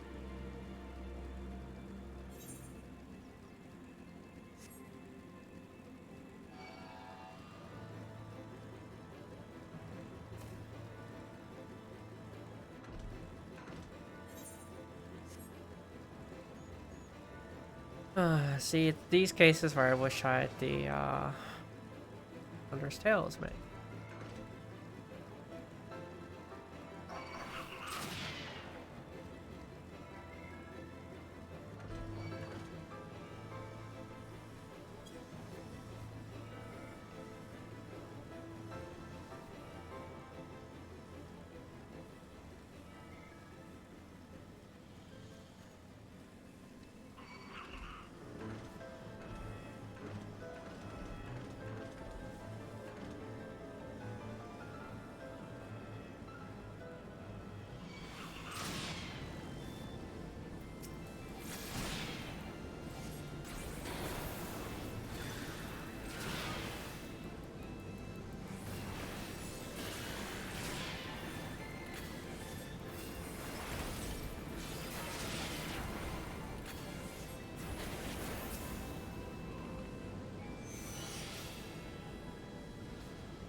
Where's the last spot? Oh. I look around for it, but I don't know where to look. Never mind. Really? Here. Sleep.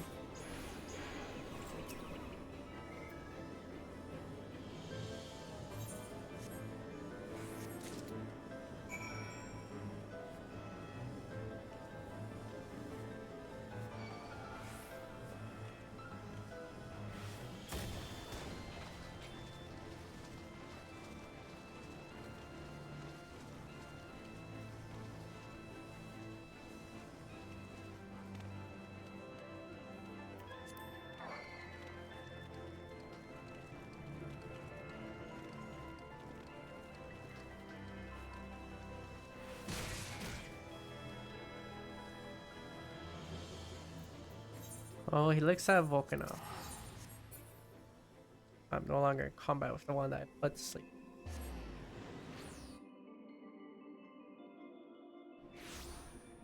Very few times will I'll ever use that. It's not the most useful. It really isn't. As Uplander found Aetherflow Disruptor.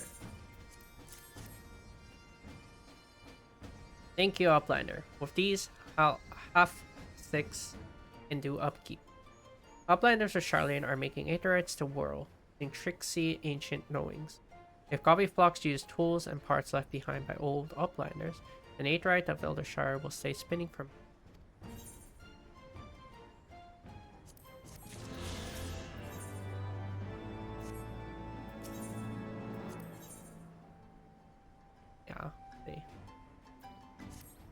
I'll do it just cause.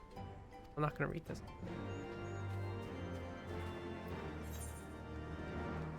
I'll do it just cause I don't got anything else to do. Might as well get the game.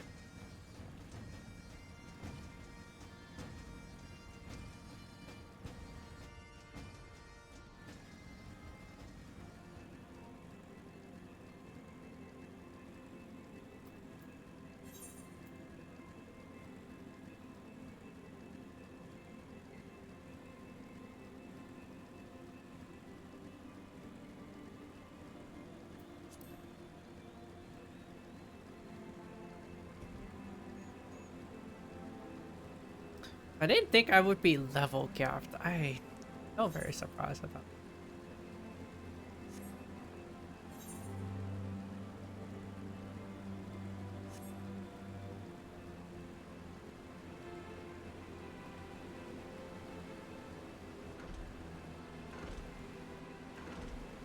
I mean, I guess it's kind of to be expected. I'm trying to level 2 jobs with one MSQ. Generally, it's only just one. Because they guarantee you one job get to whatever level my expansion is. But I am kind of splitting that. So I guess it's a bit to be expected.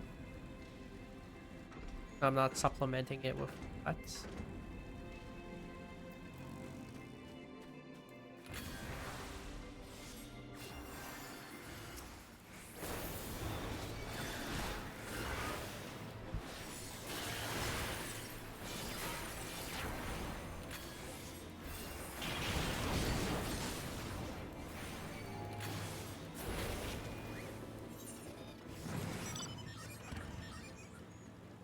Wait, Dualcast gets eaten by me summoning Mount?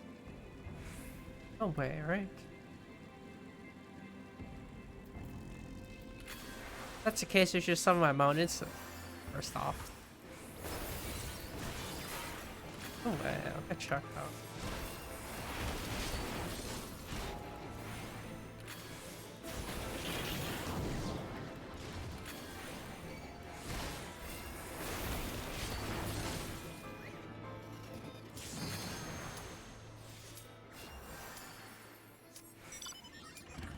That is so silly. Dualcast gets eaten by me summoning Mount. That is so silly. I didn't even know that was a thing, first off. Oh. Oh. Oh. I'm back here. Oh my.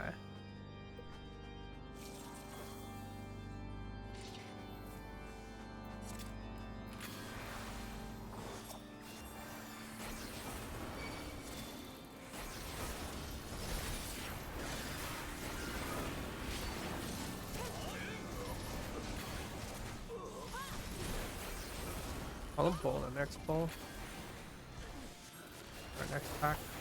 I think I should have done it here. What? Fuck.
Didn't really add all that.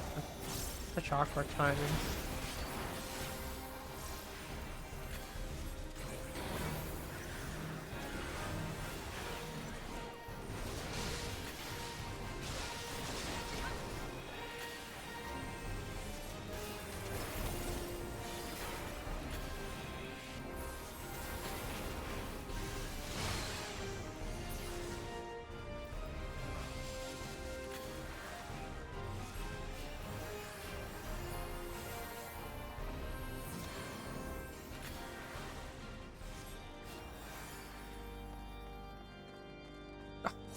God, my sprint ate my dual cast.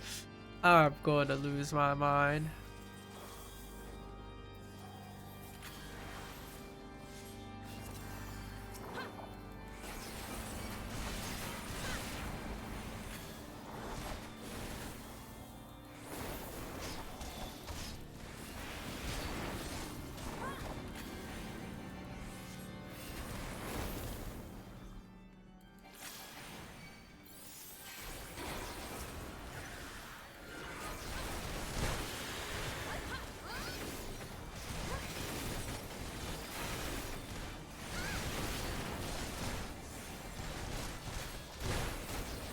Forgot that's point 1.5.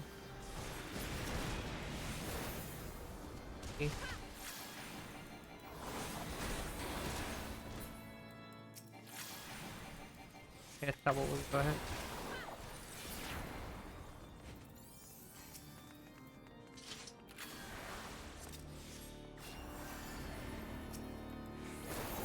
Fruit.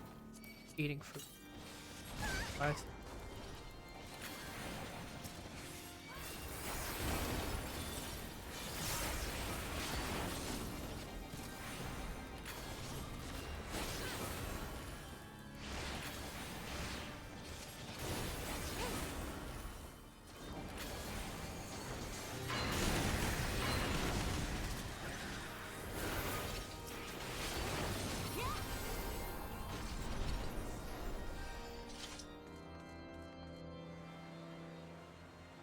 I often forget about food because I don't need to use it on my main for dungeon. I only use it for raiding. Obviously this, no matter how much it resembles a certain ultimate.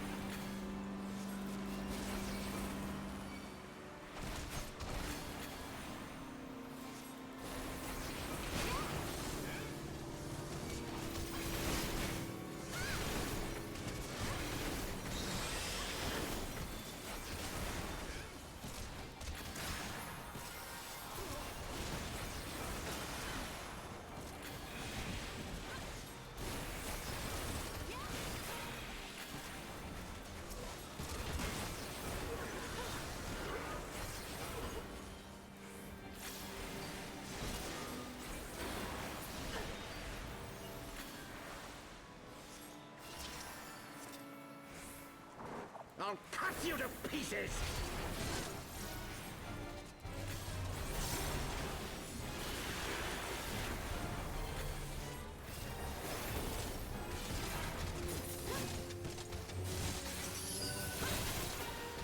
I will not yield to you!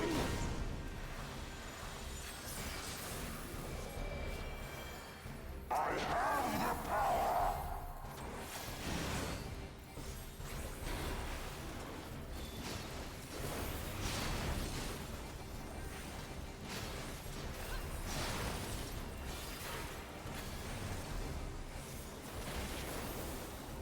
Down with you!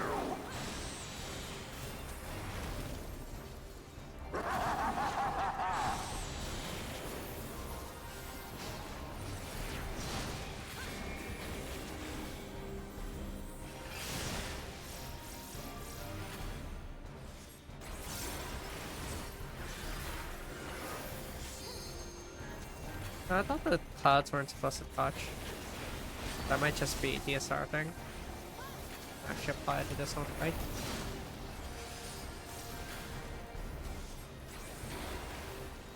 Down with you!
intelligent.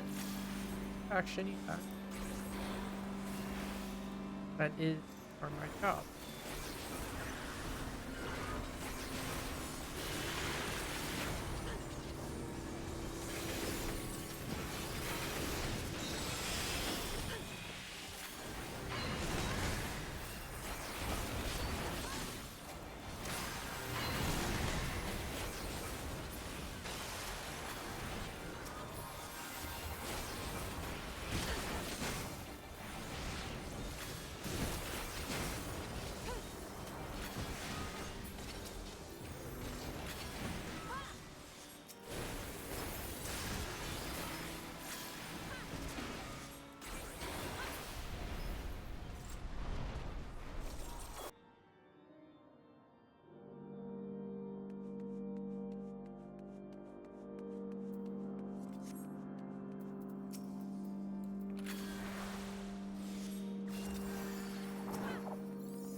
Yeah, see? Can't kill him. It's at one point, whatever, for I don't know how long. Can't kill him.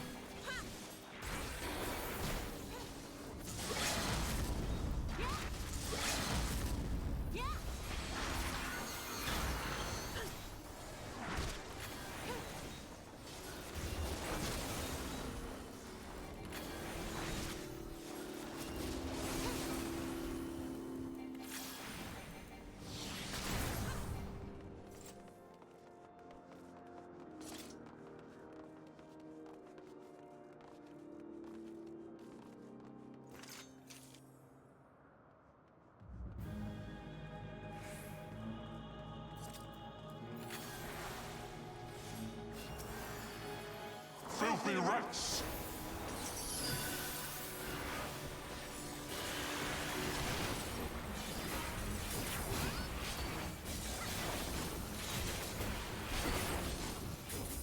Be done with you!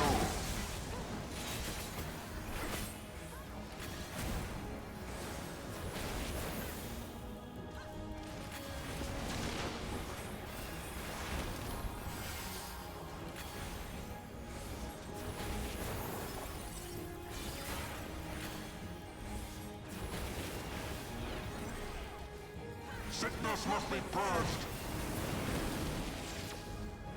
God, that dies so quick.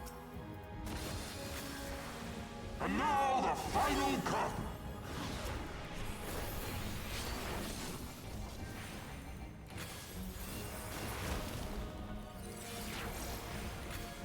I chuck dodge it to give slow if you get hit.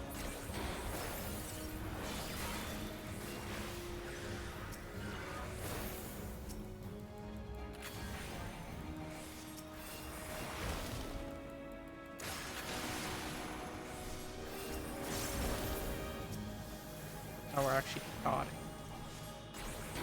This shall be a mercy. You disgust me.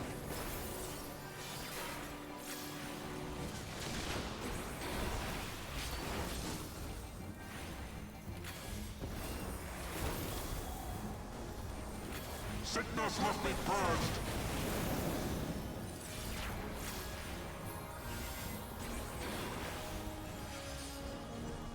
Be done with you!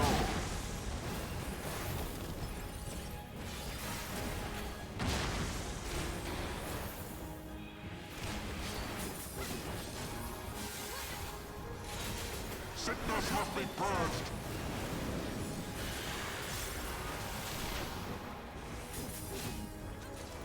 Where's my divination? Divination? Okay, no divination, I guess. Okay. Sickness must be purged!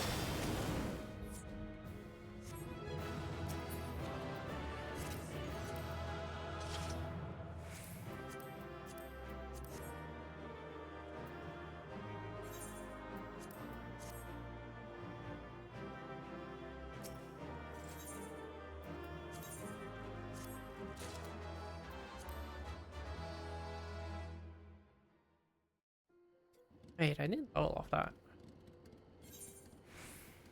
Wow. Whatever. I realized I didn't roll off that.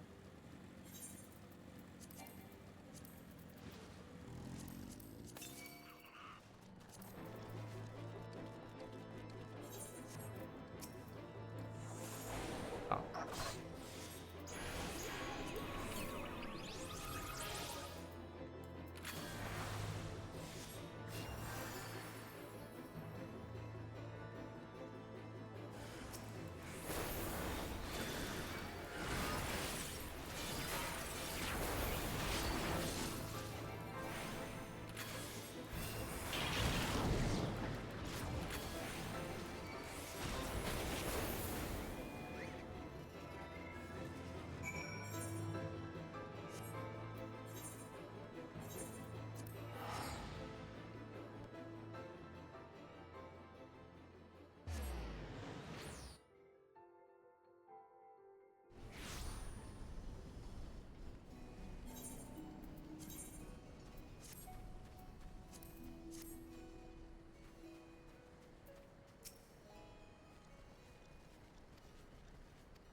Fight today, Partly.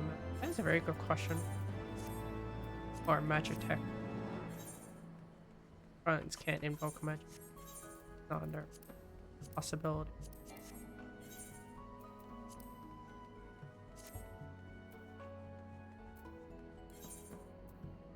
Well, I guess while we're waiting, I'll do stuff.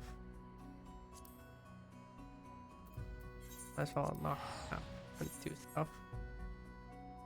Get some passive XP that way.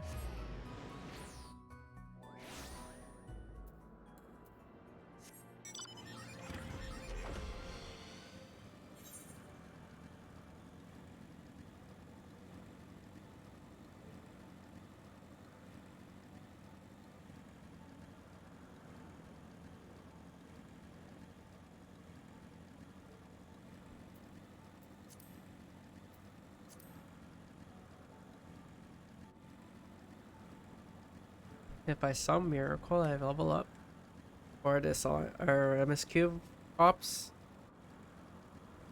Oh shot, I just jumped to 7 from 28.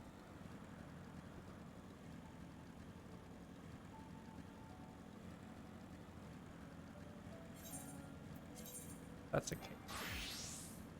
Possibly get XP on one. Not 2 levels behind.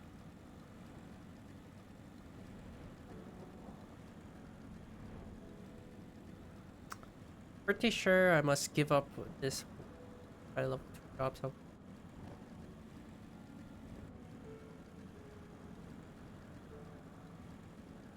I'm fairly certain it's gonna fall behind constantly.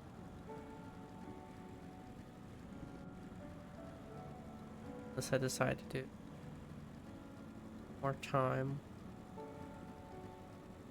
with roulettes and I'm not personally. Might just be a up on monk.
Castra Meridianum.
Why is he dead?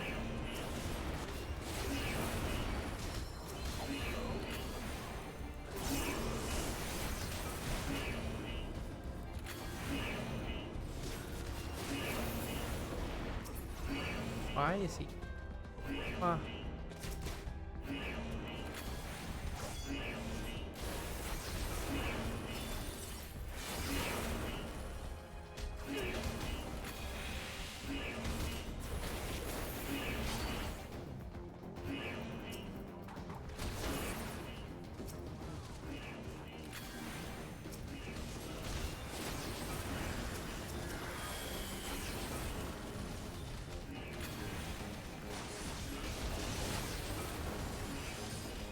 Why does AoE have to be so mana intensive for no reason?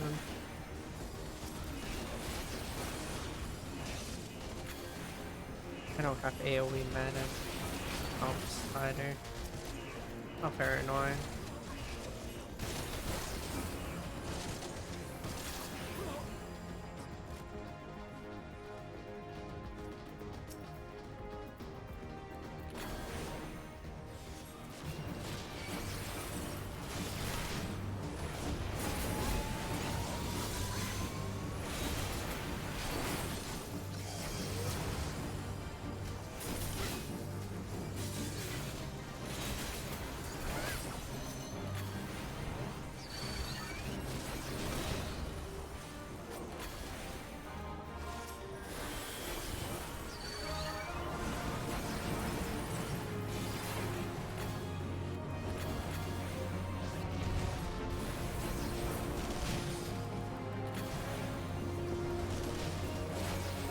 Really matter who I target for this?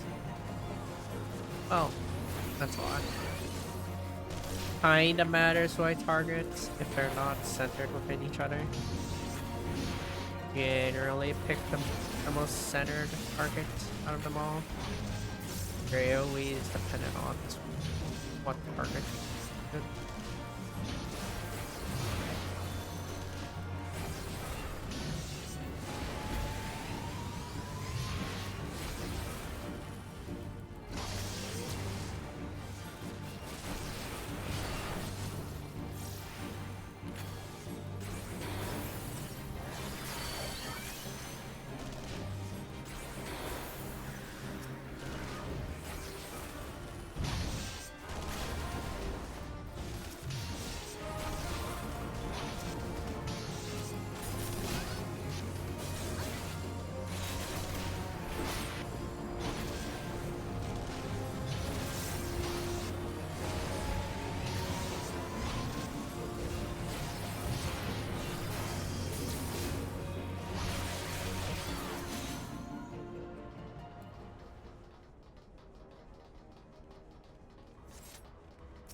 I don't know if I'm gonna get my third call.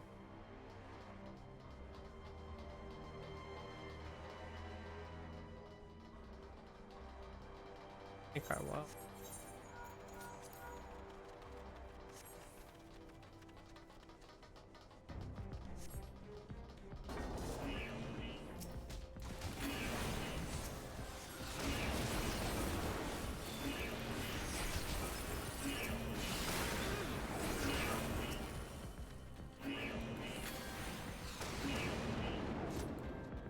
Wow.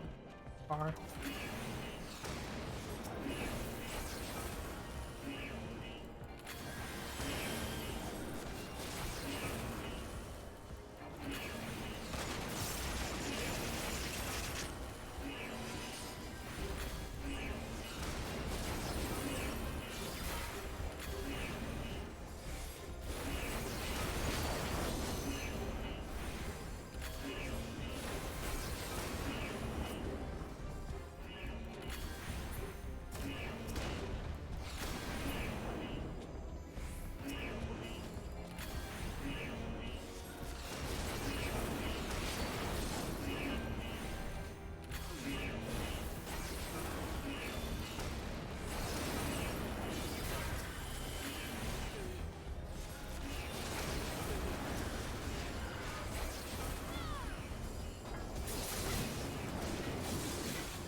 Really? We're not just not AoE, right? Oh wait, I should be this close to ripping armor off. Like, not AoE.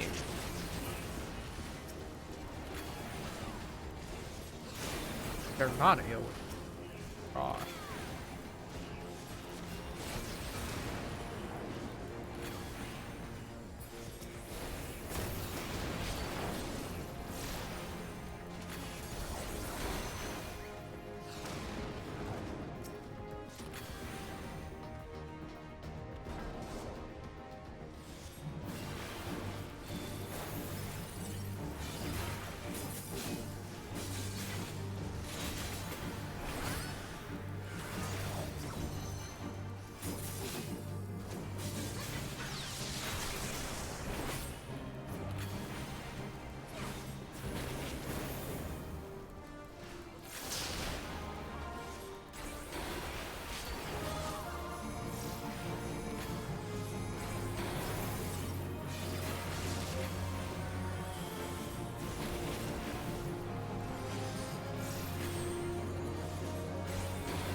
He's not AoE. So odd. But why? I don't get why.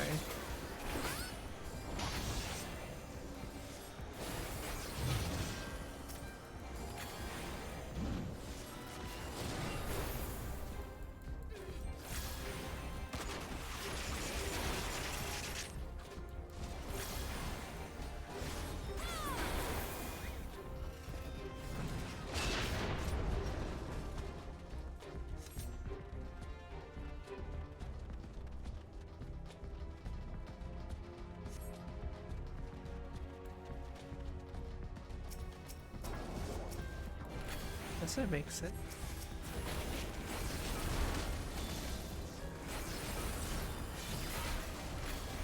Like he clearly knows it exists. I check it. Okay, good.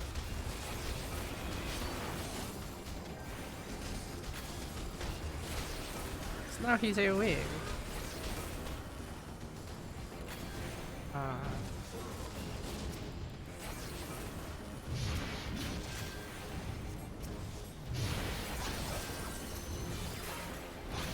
Felt better for me to target that. That sounds.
Yeah, this auto roll can't dictate how fast or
We skipped the whole second thaumaturgic strike.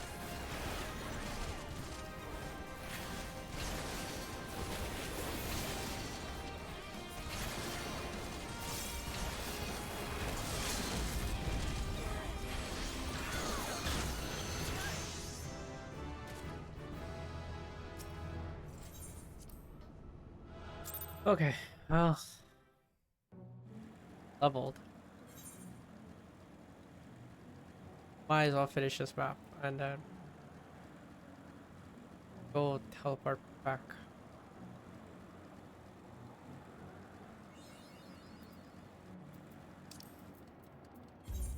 Oh, isn't much. Okay. Something.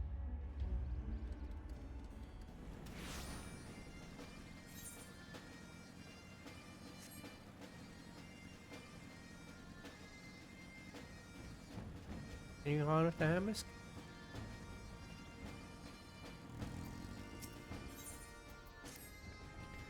The cave in which Matoya resides is situated on the southern edge of the hinterland. In choosing the spot, my master desired privacy above all else. As such, the cave is extremely well hidden. Not find it unless you know to look for it. We shall follow the road south and the bridge. Rather than cross it, however, we shall ford the stream ends. Thence head straight until we arrive at the base of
do I have? Here's another turn to pick.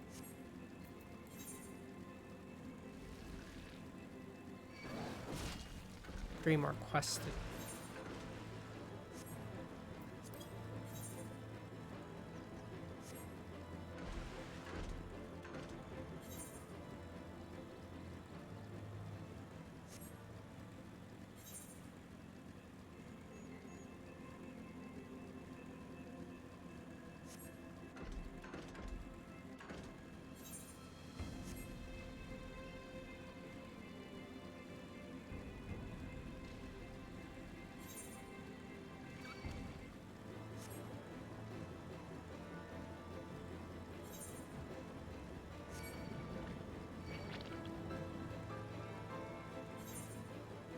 I honestly could have sworn that leveling that gives you a level.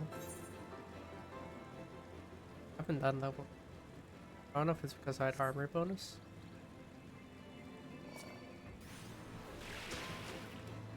I don't particularly remember leveling not giving.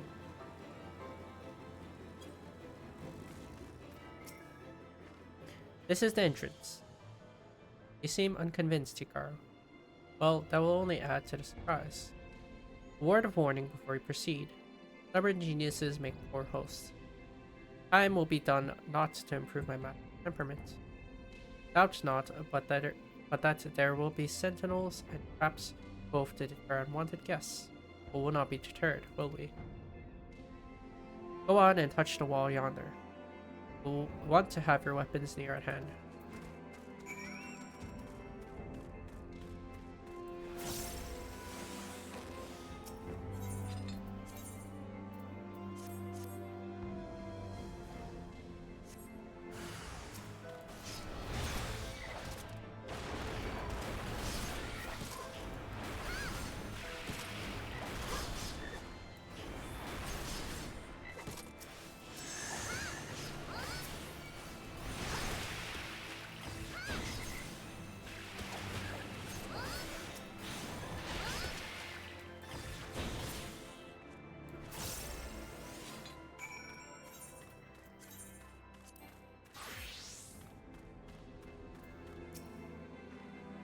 Those sentinels may suffice to discourage the average trespasser, but not the warrior of light.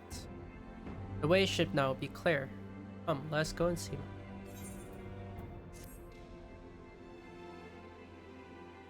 Master Matoya.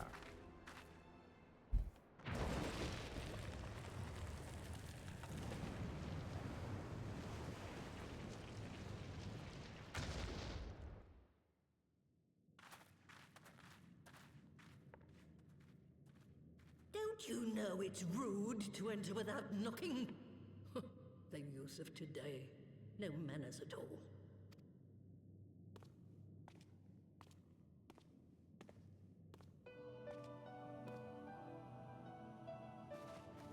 Though we neglected to knock, we did create something of a commotion.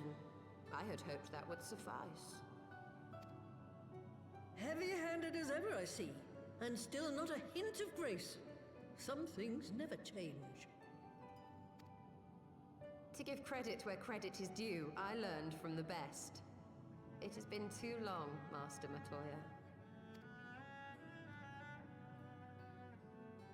Indeed it has. Oh, it's good to see you again, my girl. And with your fiery spirit unquenched. But look at you, all grown up and womanly. The one there in the fancy duds, that's Louis Soir's granddaughter, I take it? Grandson. Why do they keep confusing the twins? Oh no.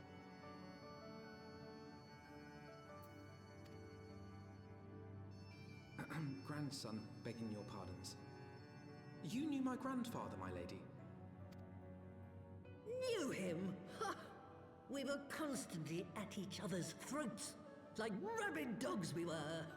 Oh, he was a stubborn bugger, was your grandfather. Never a dull moment when he was around, though, I'll give him that. As for you, boy, I've known you since you were a rosy-cheeked babe at the teat. And my sister too, I gather. May I say what an honor it is to meet you again, my lady?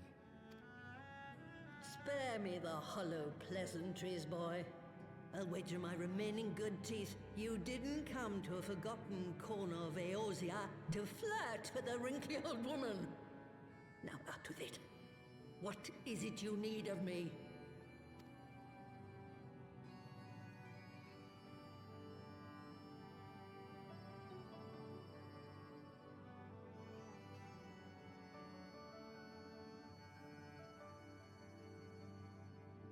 Azizla.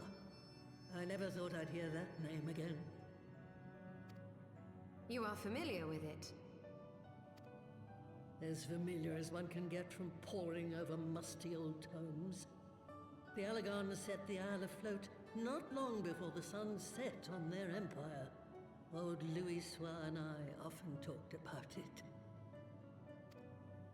The place is home to a research facility dedicated to finding ways of mastering mighty beings, such as primals and dragons.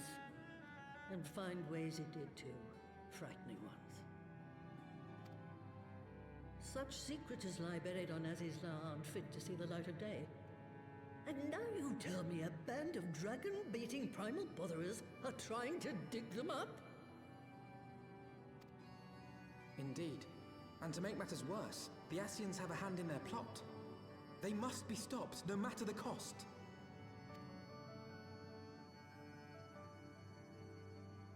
I see. Very well. You will help us then? Truly? I had not anticipated such an impassioned response. Could it be that the presence of young blood has stirred your own?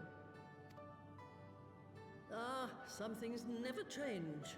One day that pertness is going to cost you your tail, my girl. Don't say I didn't warn you.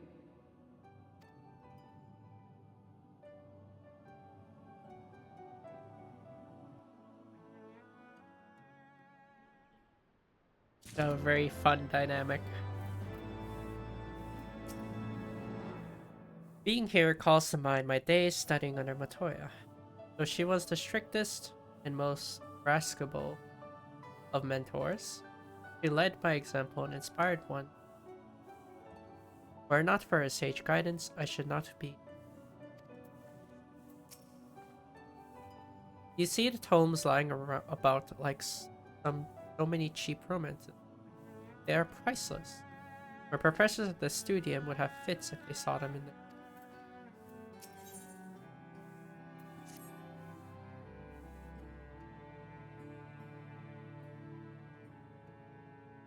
'Twas some 50 years ago, shortly after Garlemald had brought all of Ilsabard under its rule. Faced with the threat of invasion, the people of Sharlayan scrambled about for a means to resist the Empire. For my part, I was tasked with developing an etheric converger. Ah, yes, a device which draws in ether and concentrates it to produce a destructive force. But as my research neared its end, it was denounced by the Forum, who claimed that my device was more likely to destroy us than our enemies.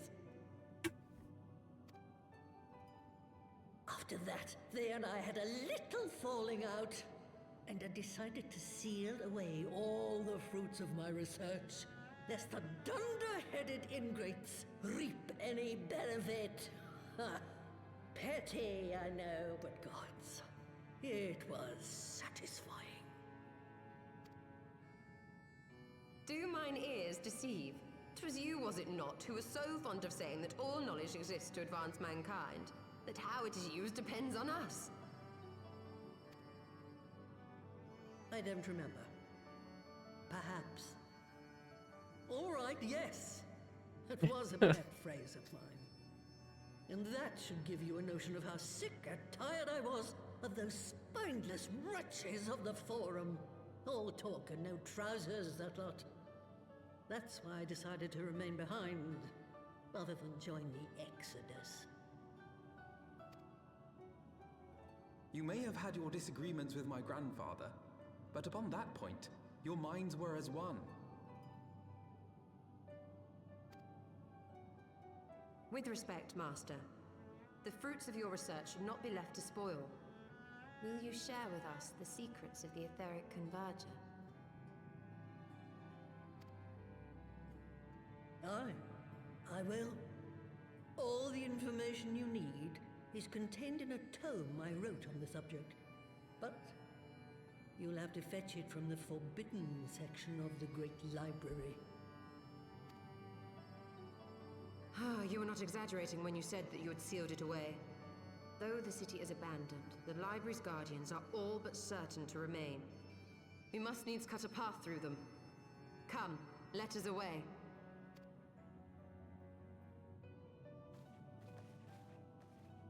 Not so fast. You don't expect that you can just waltz on in now, do you?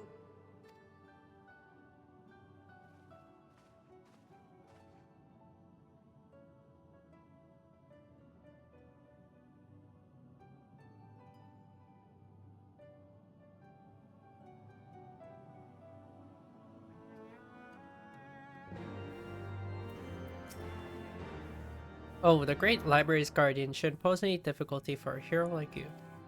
But if it turns out you aren't up to the task, well, then I'll know you can't be trusted with something as dangerous as your cram. I'll put a pair of familiars at your disposal. One's a Porogo will help you locate the tome. The other's that broom yonder will let you into the library. Well, what are you waiting for? Introduce yourself, girl. Where?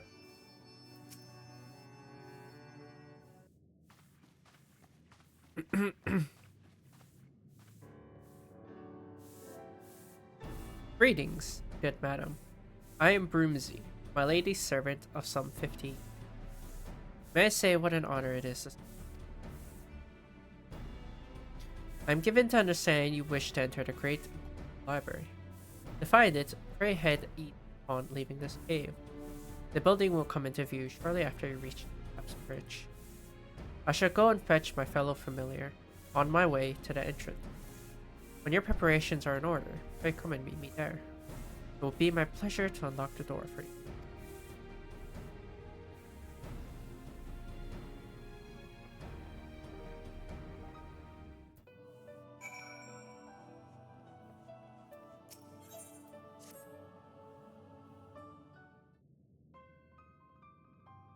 Woe is me, Ribbit. Mistress Matoya will have my hide. You are a guest. Yet you would lend me your aid. Oh, thank you, kind adventurer. I am in your debt. Permit me to introduce myself. I am Saro Rogo, a humble servant of Mistress Matoya. I am tasked with picking leaves from her herb garden, from which I make her tea. Alas, drawn to their medicinal properties, bugs have recently taken to ravaging the herbs. I attempted to get rid of the pests, but they are too much for a lone Porogo to handle. I'll be grateful if you could eliminate them in my stead, Ribbit.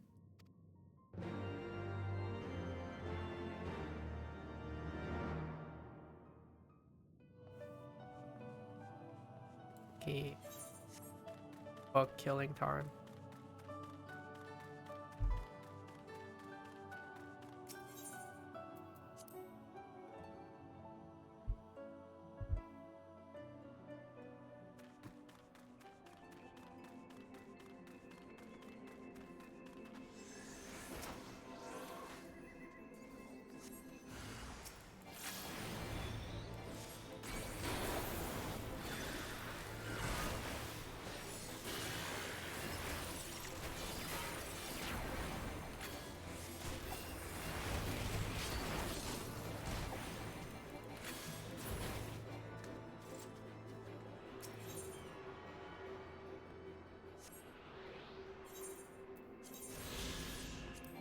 Not gonna lie, I forgot about Great Cool Library.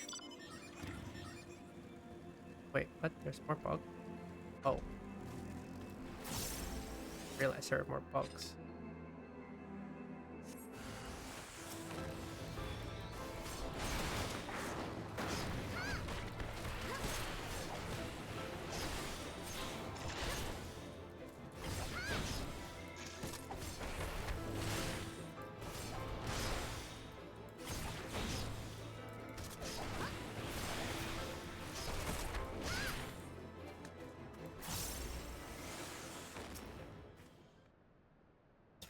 I love what's this form shift dodge.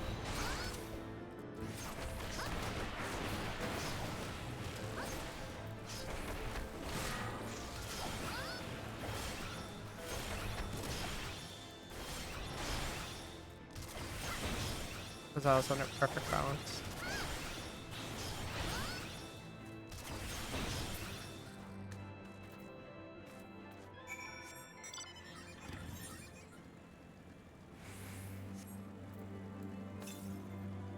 But yeah, I got confused with Great Google Library and Tower.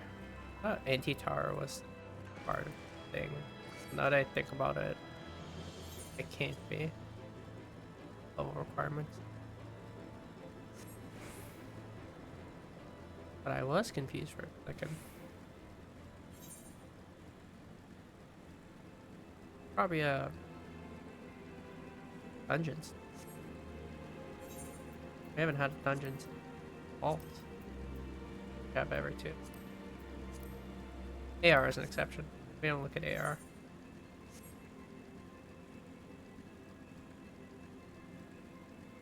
That's the exception to the rule.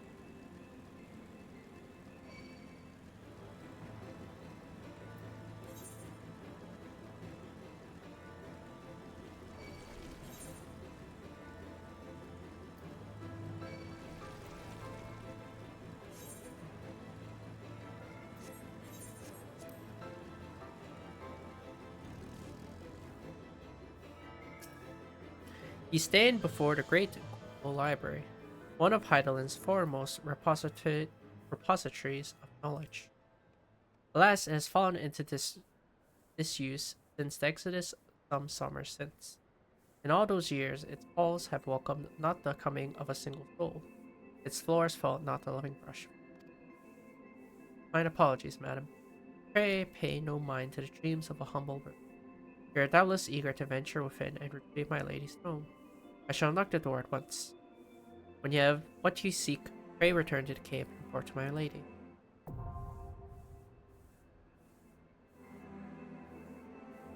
The frog are fourth? I am Perorogo, Ribbit. It shall be my pleasure to guide you in the library. Great Googleable library. Whatever the reason, it boggles my mind to think that such a grand repository of knowledge could be abandoned. As a child, I would often come here, not only on Master Matoya's errands, but for my own research besides. We do have the frog. Funny.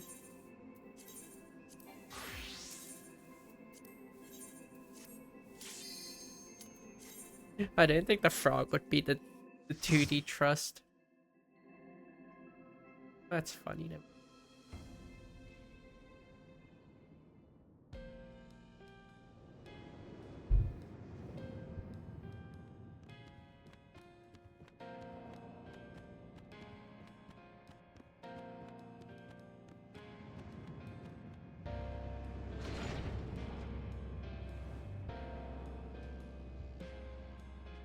Inklong Try is a good, I think, dungeon.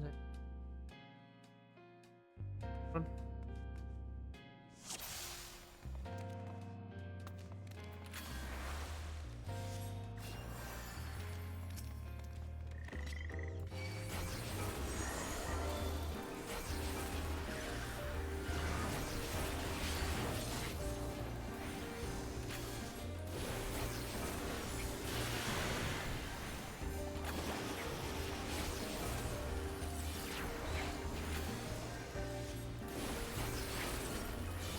I love how she's a conjurer, but a red conjurer. That's funny, right? This conjure icon as a DPS icon is the ultimate irony. Oh, that's so funny to me.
The rise of the Garland Empire in the year 1522, 6th Astral Era, led to a significant change in the structure of Garland society. This is the most evident in the adoption of the titles, which serve to indicate an individual's place within the social hierarchy. The following information was compiled with the aid of informants within the Empire and has yet been verified. Royalty, Thos, the Empire. Emperor, Yea, member of the royal family in the line of succession. Were, member of the royal family with no claims to a throne. Military, Ban, Legatus. Hold, Tribunus Laticlavius. Thos, Tribunus Angusticlavius, or Praefectus Castorum. Rem, Remus Pilus, or Pilus Prior. Whoa, Remi or Ordines, or Centurion. Prior, Optio Caesarius, or Decurion. Owen, Duplicarius, or Legionarius. Specialist, non-chief engineer or engineer. Mal, Primus Medicus, or Magitech technician. Lux, Chief Medicus or Magitek Technician. Her. Senior Medicus or Gen. Medicus or Technician. What's Nero? I forget what his name. Nero something. I also didn't even know those little in-between things had a meaning. Oh my god.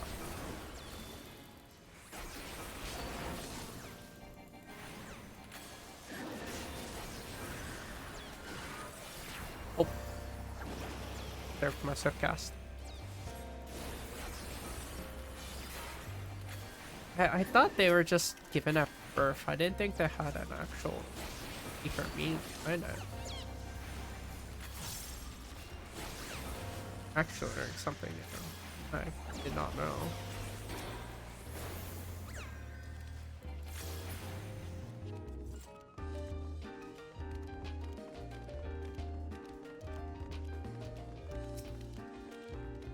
Like, there's so much in this game that you may miss. I cancel my cast.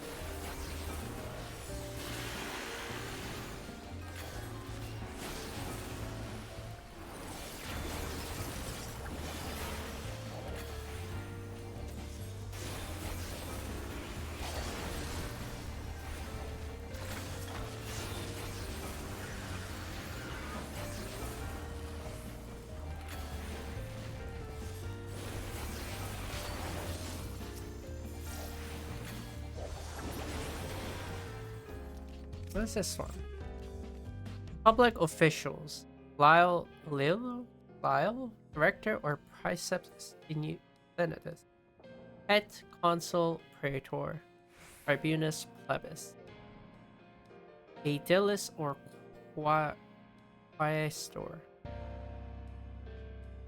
Oh, Censor, Pay unknown, Hire unknown, thus Lictor. The hierarchy extends to the general populace as well, though it is far less complex.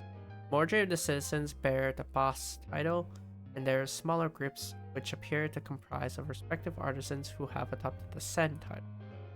The An title is bestowed upon the peoples of annexed territories and indicates that they lack even the most basic rights afforded to a citizen. However, many Guardians view this as an opportunity rather than a condemnation. A citizenship may be granted to those who have demonstrated exceptional skills, as well as those who have contributed 20 or more years to service. 20? Oh my gosh. We need 20 years?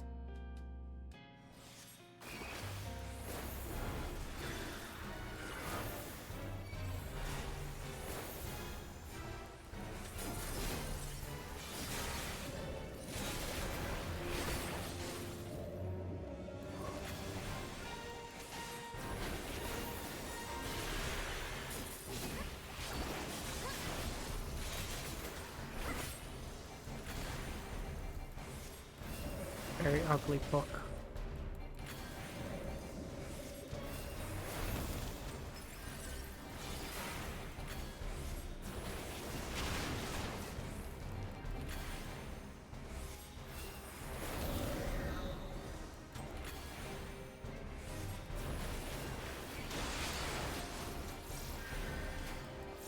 Ow.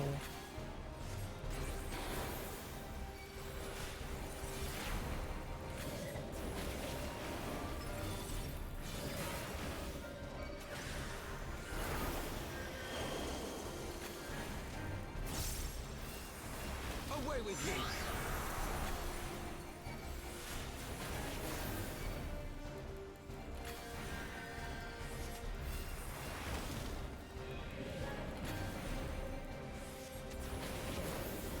Away with you!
Whoever tossed that, like, bursted the living heck out of that boss. Wow.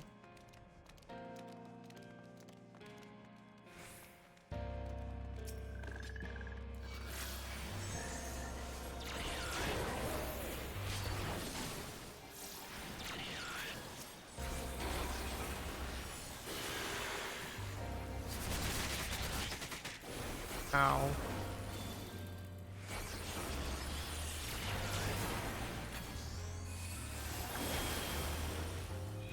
I have my pride.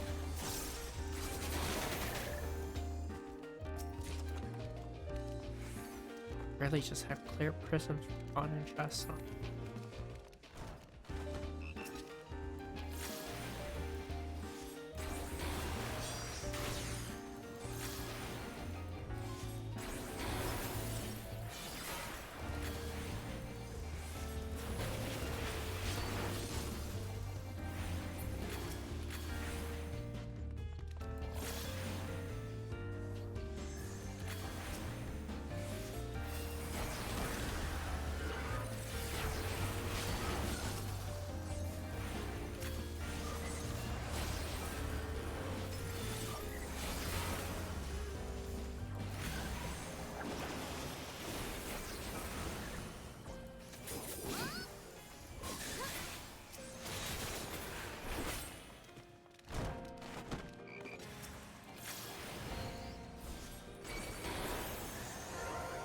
You go out of range?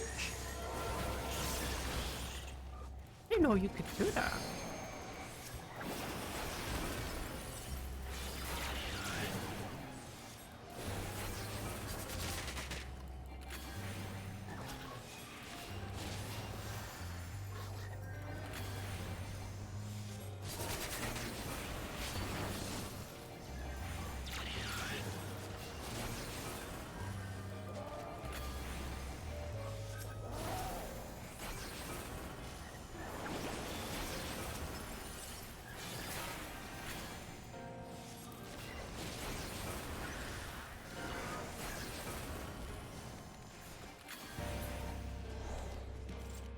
Are you supposed to get rid of misery?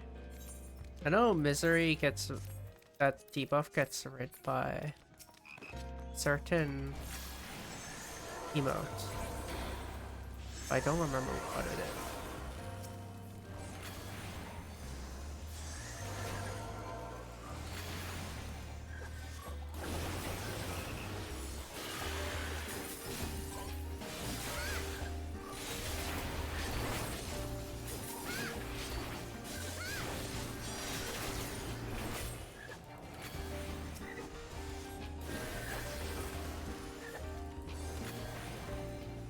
Away with you!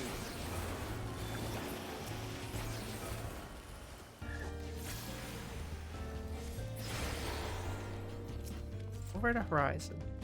Though there is some debate as to whether or not Whirlwhip, Blowfishwind, and her League of Lost Bastards were the first Eorzeans to discover the western continent, there is no denying that their navigational charts were instrumental in establishing the trade routes of today.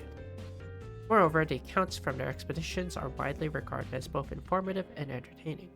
A particular note is their first encounter with Mamul Ja, as well as other indigenous people and creatures which seemed curiously intent on their demise.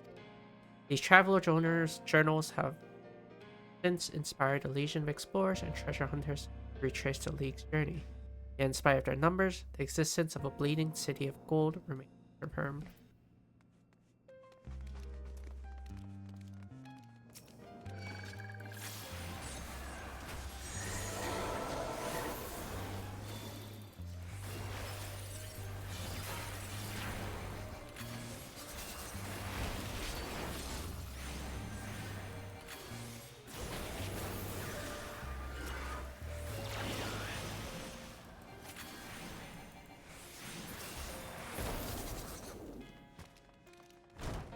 They don't help each other, huh?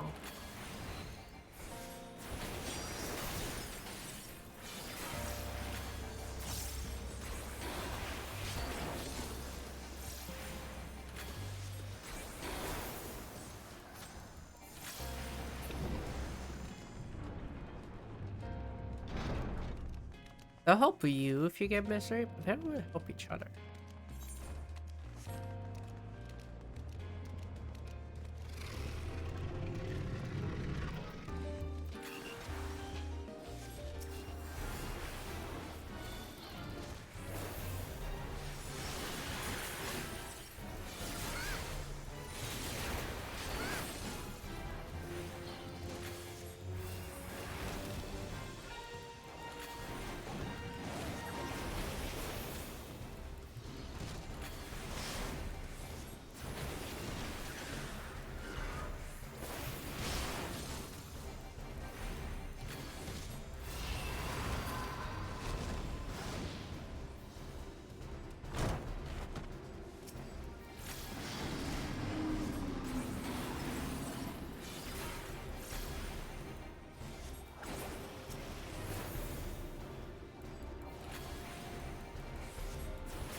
I think I never noticed, but it gives the burn debuff when you hit it with the mechanic. Very nice touch. I like that.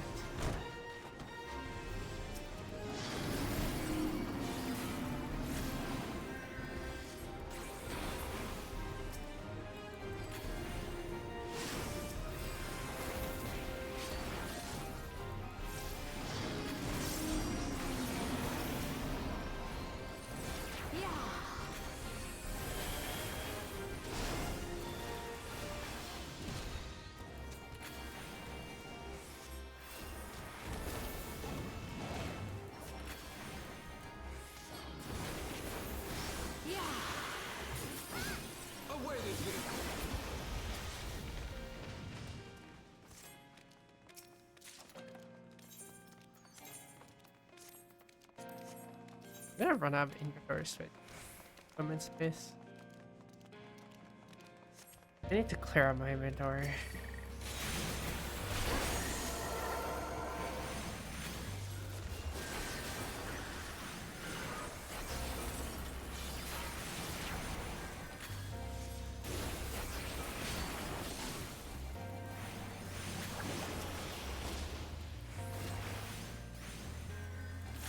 Pretty sure that is way too far from. Oh, it's not. Wow. Okay.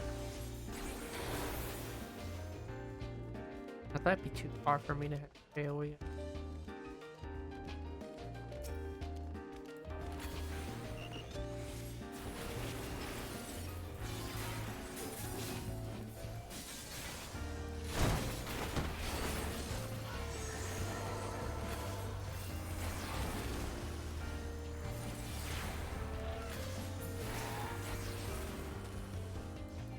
This is too far.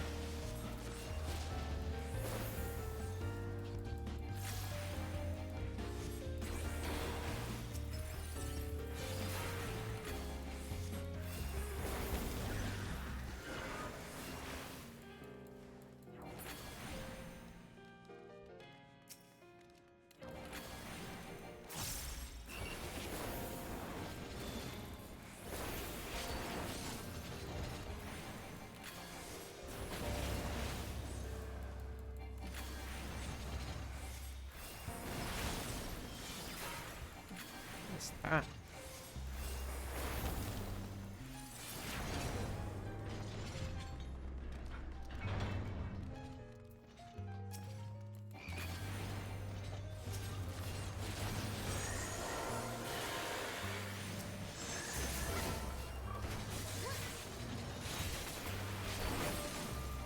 Oh, so now you group in.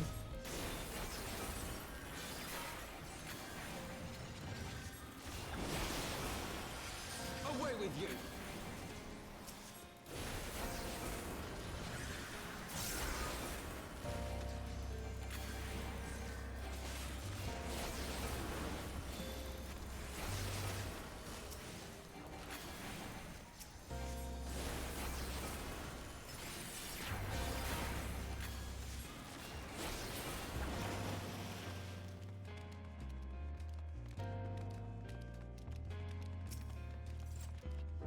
Beauty is ephemeral, but it needn't be.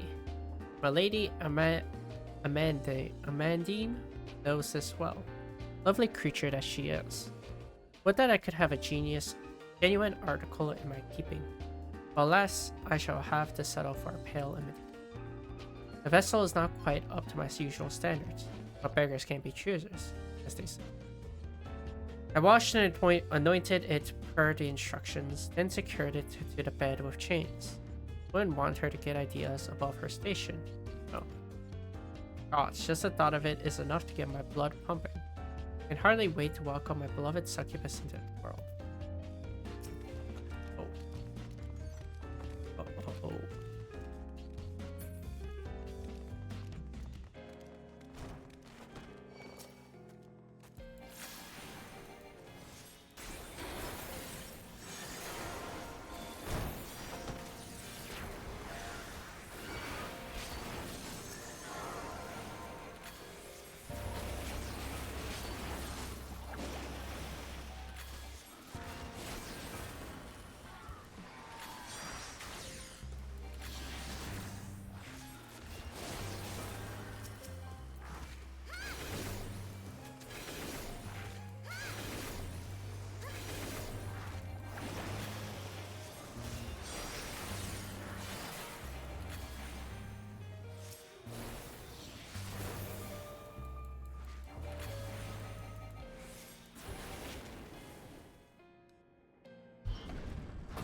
This gave me ear ring.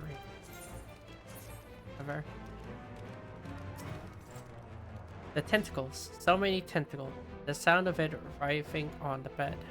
Gosh, just listening to it is agony. I've made a terrible mistake. What eldritch horror did he summon?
Oh my goodness.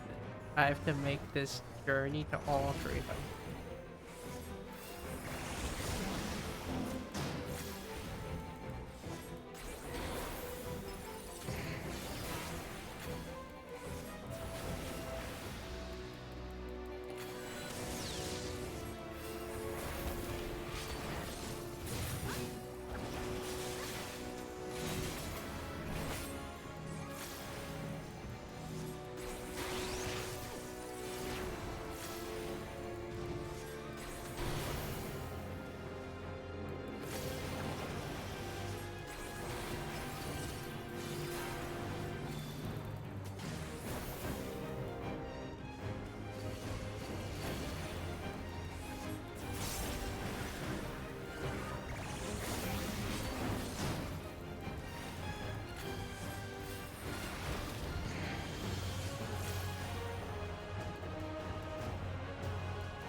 find it silly that there's a little frog still beside us.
Where are all those books were?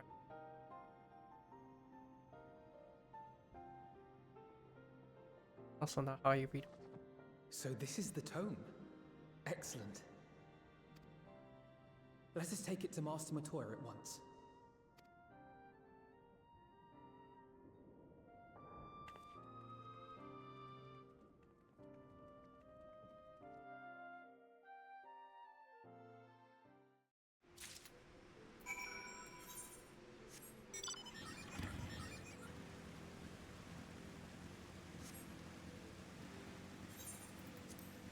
No, the hermit didn't put an 8 right there, so we...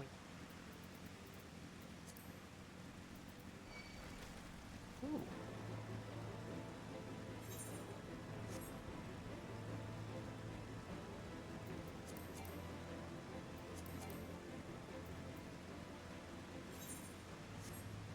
We'll redeem it later.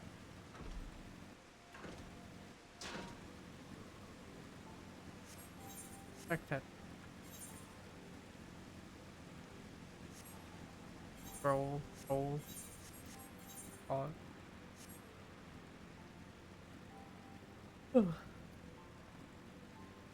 Astron roll. Thinking calm drop.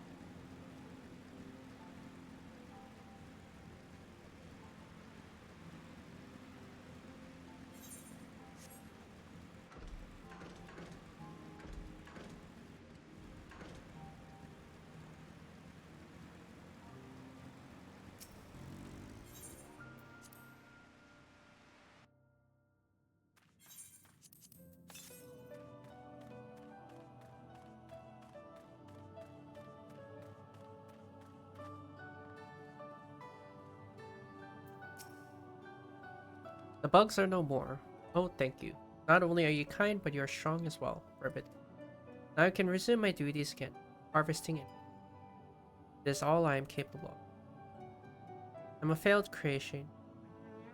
Unlike my mistress's other children, competent, clumsy.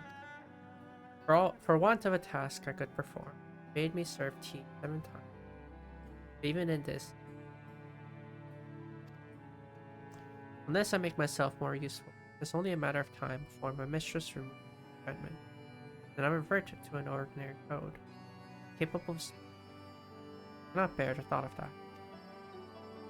I must become a better servant, and I believe that I can do it. If only I knew what my mistress desires. Having received of her blessing, the brooms here found possess this knowledge. Alas, they refuse. But you are our guest. They cannot willfully ignore you, even if they are not entirely cooperative or forthright. Please speak with them, Ribbit, and acquire the information I need to survive.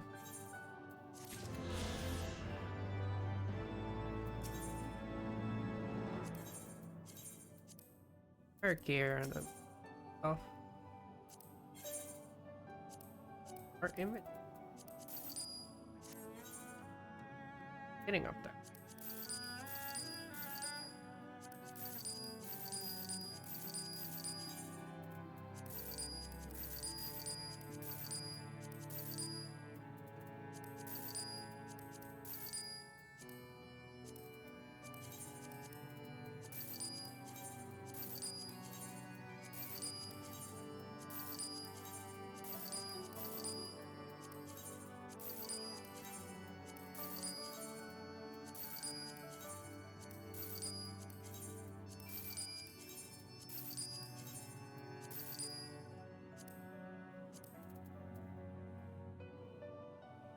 panic.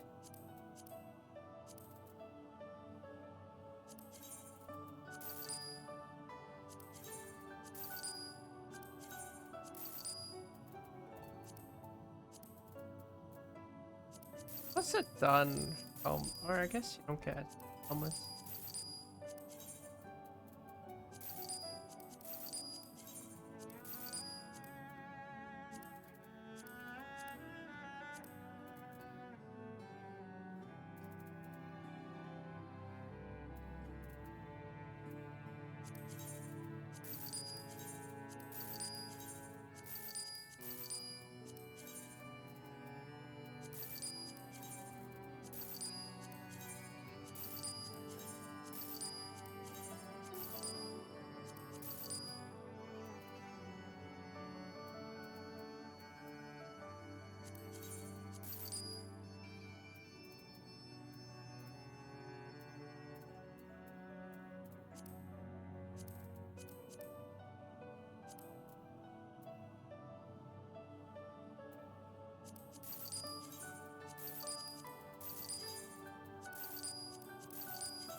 Really, I just need to clear some of these. Huh?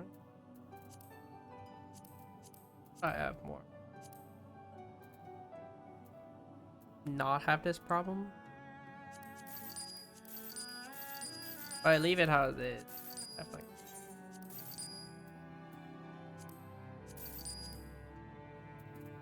Better for us to that problem.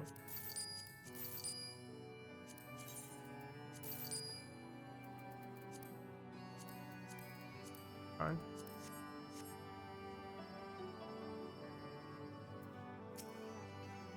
I take it you found the tome.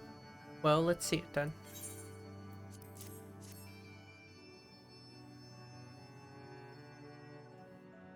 Aye, this is alright. I must say, the experience brought back memories, just like the old days.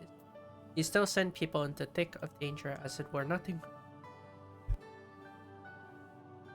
It was nothing more than a mundane errand.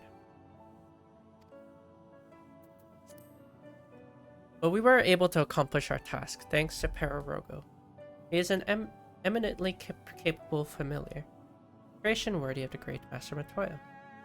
And to simply witness him in action gave me a better understanding of arcane entities. If the opportunity presents itself, I should very much like to employ this knowledge for the betterment of mankind, create a new variety of carbuncle.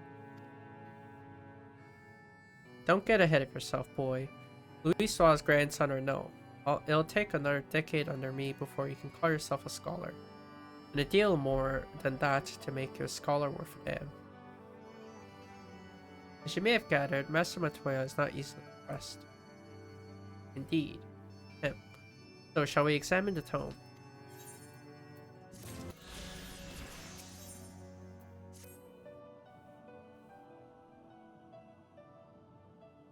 I had not thought to behold this tome again.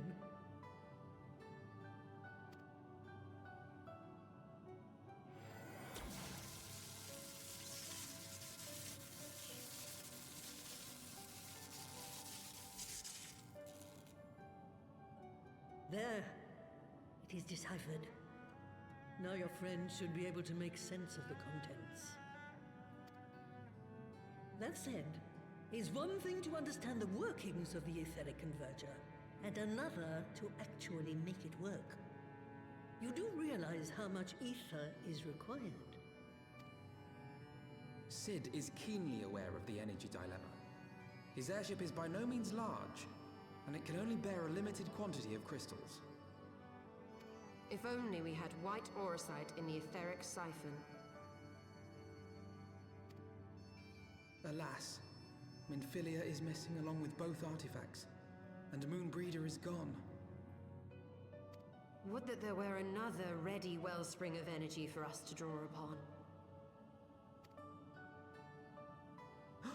Why did it not occur to us before? We already have what we need, the Eye! It has been drawing ether into itself for as long as the Great Worms have lived. It is a veritable wellspring of energy. It might just suit our needs. But is this energy something that can be harnessed at will? I believe so, with the aid of the Azure Dragoon of Ishgard. Then it is settled. Let us return to the Holy See at once.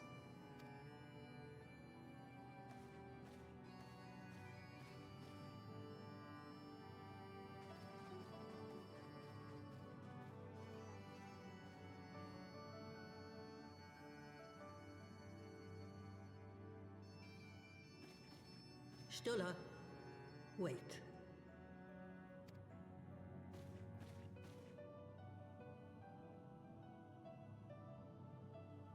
When did the light fade from your eyes? I might have known that it would not escape your notice. It has been this way since I returned from the life stream. An after effect of the teleportation magic I invoked, most like. They are called forbidden spells for a reason. What were you thinking, girl? I have no regrets. I but did what was necessary to preserve the light of hope, to keep my promise to Minfilia. Besides, it afforded me the rare opportunity to wander the ether, a once-in-a-lifetime experience. I need not tell you that it consumes your very life force to see by sensing the ether around you. Take care of yourself. Do you hear me? I will, Master Matoya. And thank you.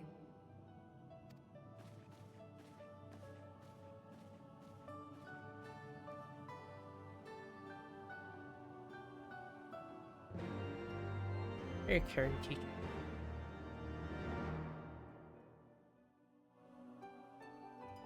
As much as she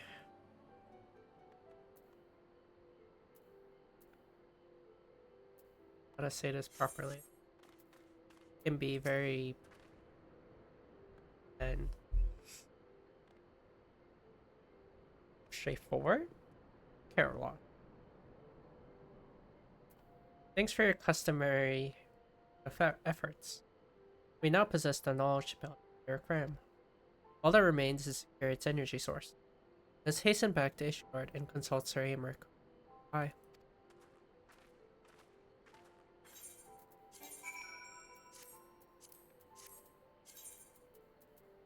Time to do the shop quest. I don't think we comment.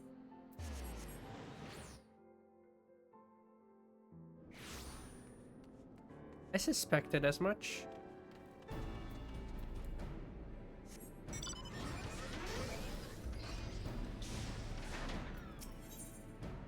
There it is. Lambard will be preparing to move on Garland Arm. According to the plans we viewed, they know that Jessie is scheduled to accompany a delivery to the Alamegan. The ambush itself will be sprung on the outskirts of Revenant's Bowl as she makes her way. It should be a simple matter for us to lie in wait in Morgana, take the ambushes, Lambard, the prize. Our success will of course hinge upon Jessie's cooperation. I've arranged to meet her to hammer out the finer details. Try travel ahead to Revenant's Bowl. You'll find you on the terrace above, Rowena's House of Splendors.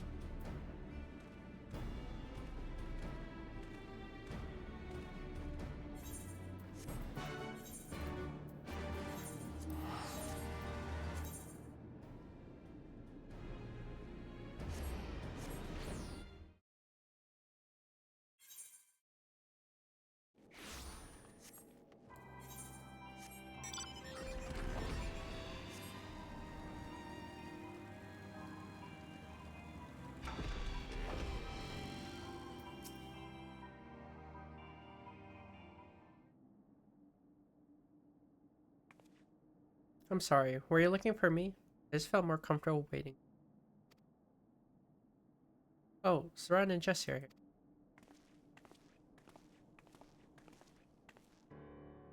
Right, I've heard all about this big plan in Merity. I'm surprised no one's tried it before, considering how the company starts to fall apart the very instant I leave the room. Any road. I understand that you and Miss Akari here are in charge of keeping it alive, while I make my merry way to the airship. Is that correct? Lambert's been instructed to bring his entire cabal to bear on this operation. As long as they've no hints that we're onto their plan, then we stand a chance of wiping out of them. I only wish we could manage it without exposing you to danger. Maybe we could if I pretend to be Jesse.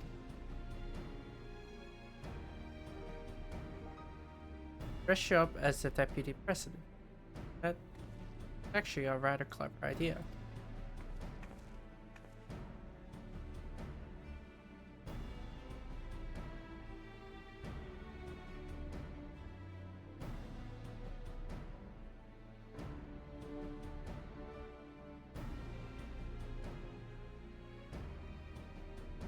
Let's get the girl a costume. I'm afraid to act as bait, but when push comes to shove, I'll only be in your way. We'll need to do something about that hair.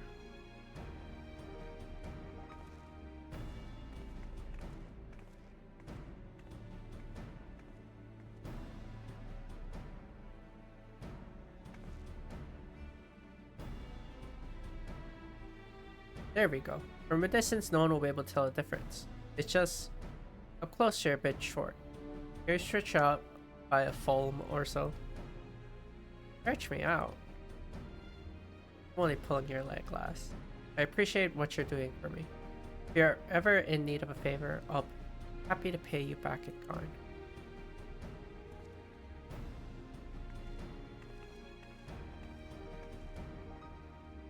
The Ironworks airship will arrive soon at the cliffside outside town. Arya will make for the vessel whilst pretending to be Jessie, and you, Hikaru, will act as her bodyguard. We still have little time until the airship is scheduled to depart. Make whatever preparation you need and meet by day 3.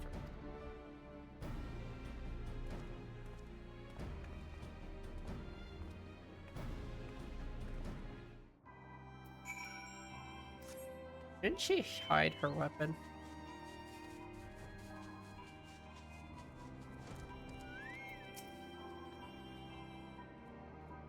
The time has come. The Ironworks airship makes ready to depart. Our battle with the traitorous Lambert fast approaches. There is, however, one thing I have never been able to reconcile. Why did Lambert sell his soul to the Empire? He was the duelist's most brilliant scholar, and not the kind of man who would betray his homeland for vulgar coin. I was baffled when I heard the Empire had bought his loyalty. But no matter his reason, the crime he has committed was unforgivable. I'll bring him to justice. This seed deed done, my friend. This southeast.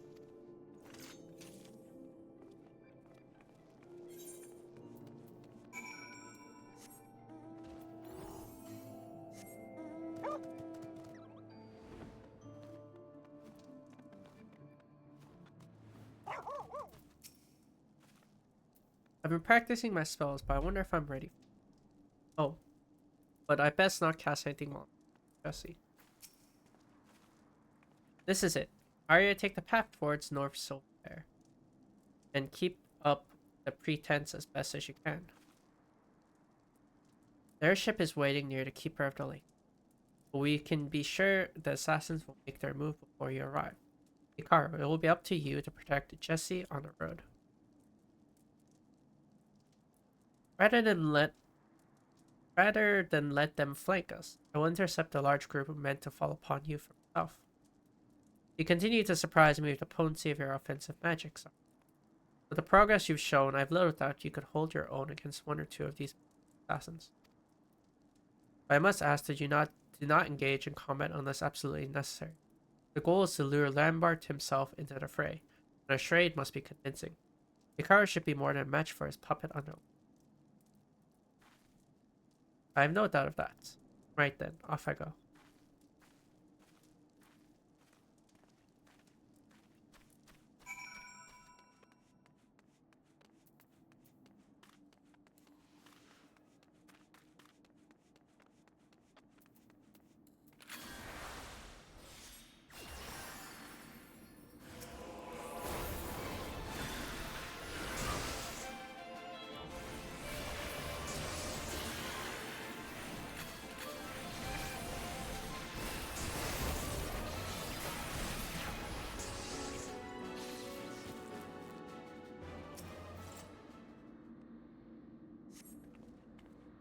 That was some battle. Are you ready to continue on?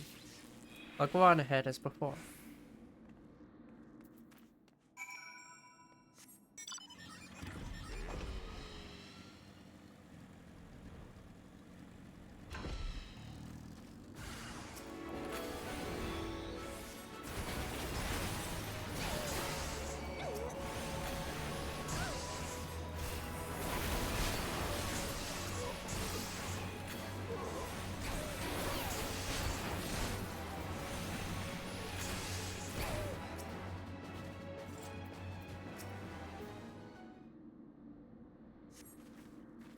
Make it look so easy. Hello? Yes, Hikara's defeated every ambush so far.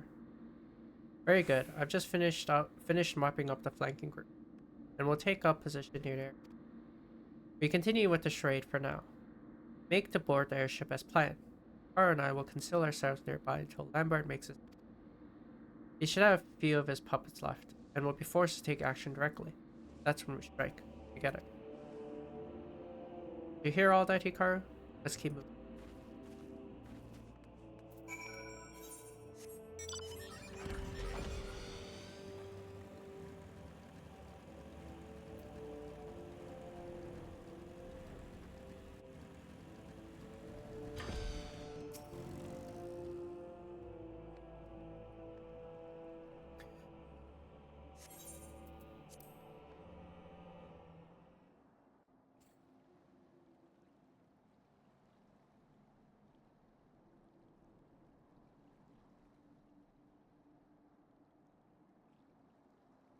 What have we here? Imposter. It seems I have fallen victim to a child's ploy.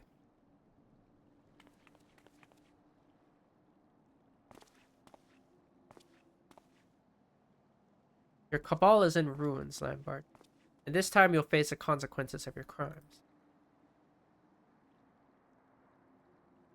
But first, I must know, why did you turn cold for the Empire, after all we had achieved together?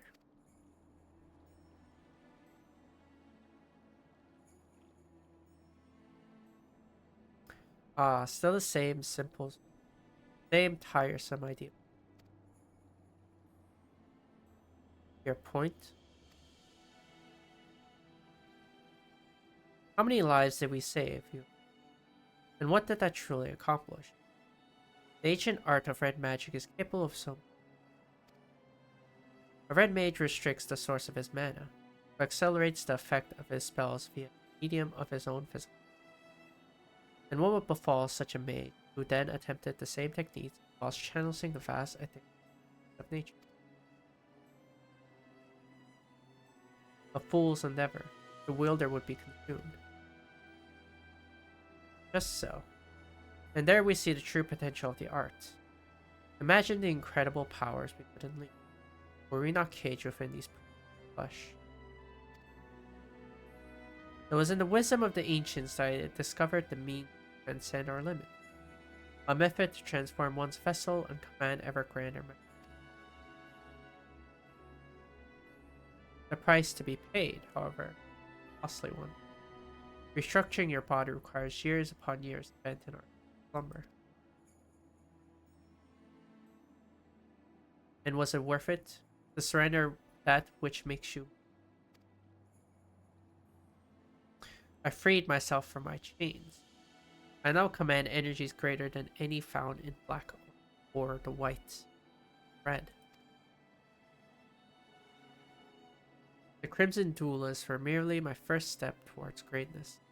Noble sacrifices for a great cause. You damnable fiend.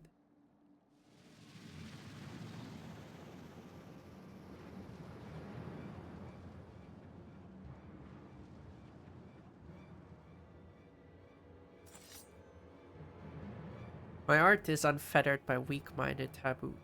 You cannot best me with your feeble red magic. Never once did I lose it to you. This day will be no different.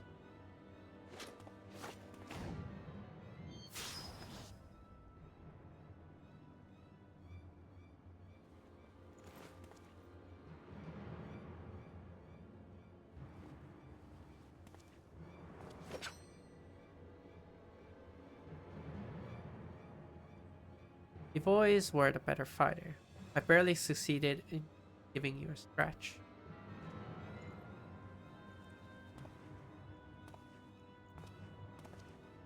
But a single scratch is all I need.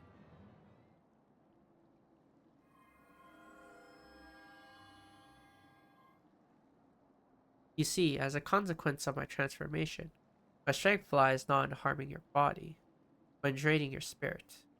Once I have wounded you, your life force belongs to me.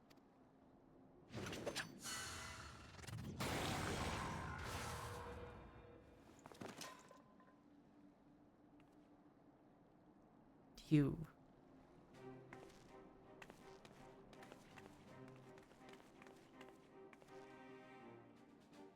Run, no.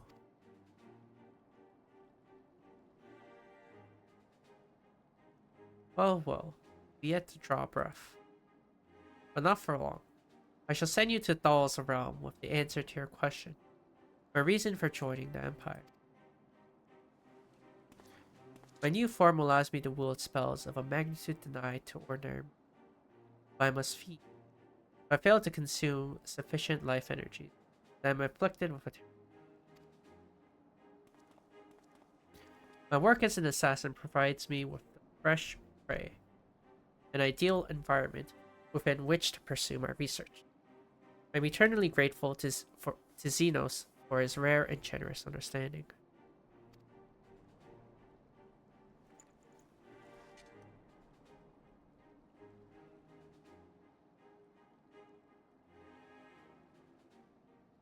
You speak of achievements, but the constraints of red magic offer naught but frustration. And now, after 2 decades of futile resistance, is your struggle finally over. My friends, you must flee.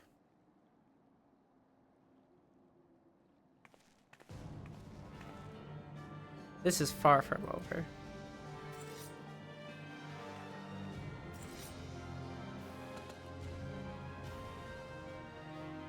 Students of red magic, are you? Come then, tell me how you resist the advent of your own destruction.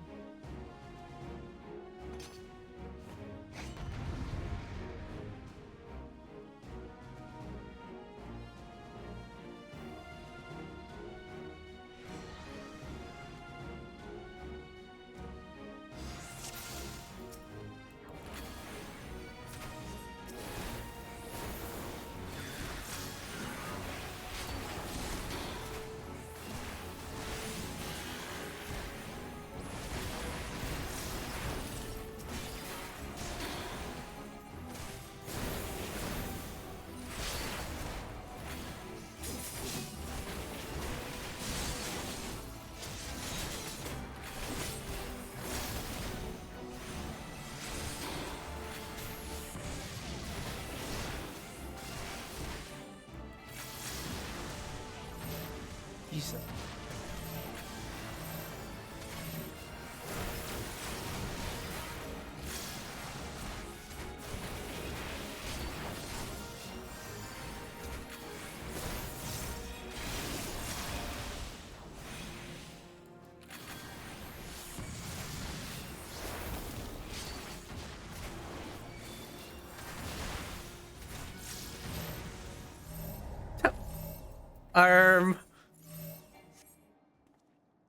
That's not even my fault.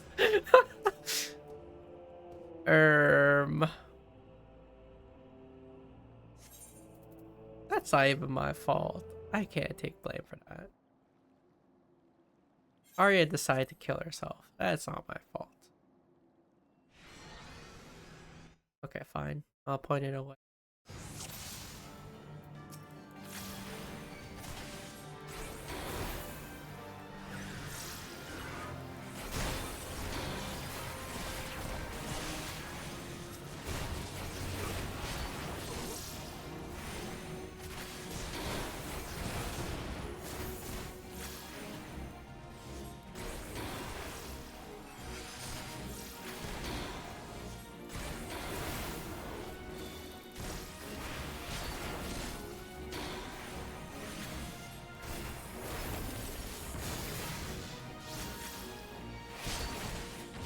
Like, come on now, I can't.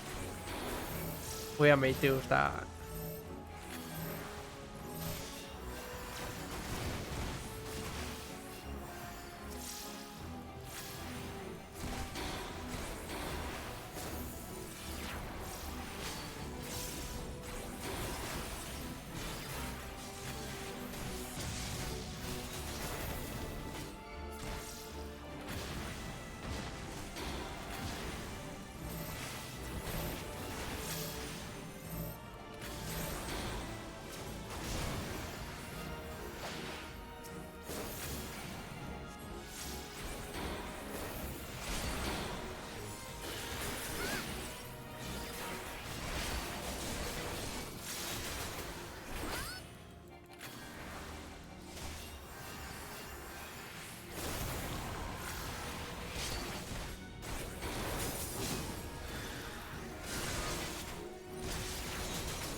Oh, goodness.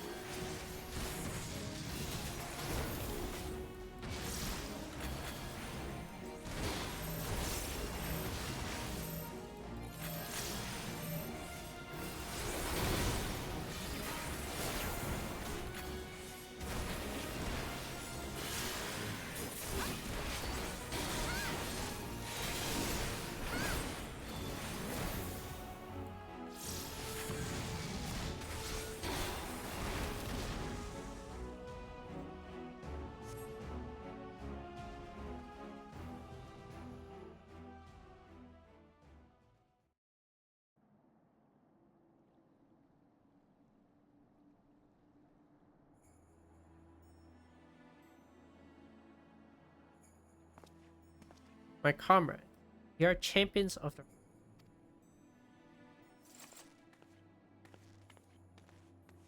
Run, you mustn't try to move. I'm not dead yet, like.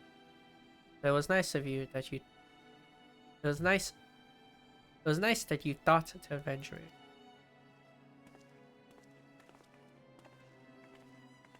What a miserable pair we make. The last of the Crimson Duelists, staining the ground scarlet with our blood. And I cannot even claim this final vengeance as mine. The honor goes to my... but there lies a difference between you and me. Your puppets follow your commands without question, but they will not carry on your legacy after your... Is that what 20 years of struggle has taught you? I admit, the sense of justice with which you infect others has delivered you victory, on this day at least. The fates are known for their spiteful twists of fortune. Take this aria of yours.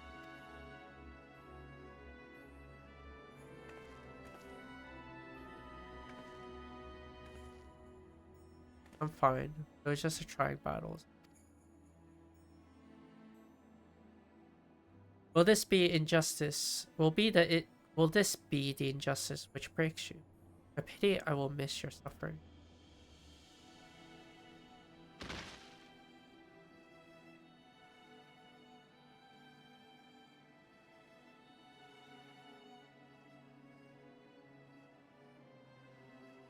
Lambert knew something. It seemed to amuse him. Are you truly alright? I feel much recovered, honestly. We should return to Revenant's Toll.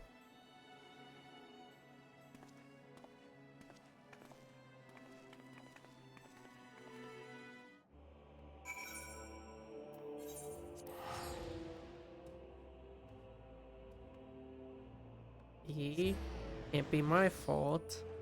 He stopped walking into AoEs. It's still an effort to remain upright, but I believe I'll live. Seeing how you countered the technique which felled me, proud moment indeed. You and Arya make a fine team. It's so... Oh, I expected the deputy president will be along shortly.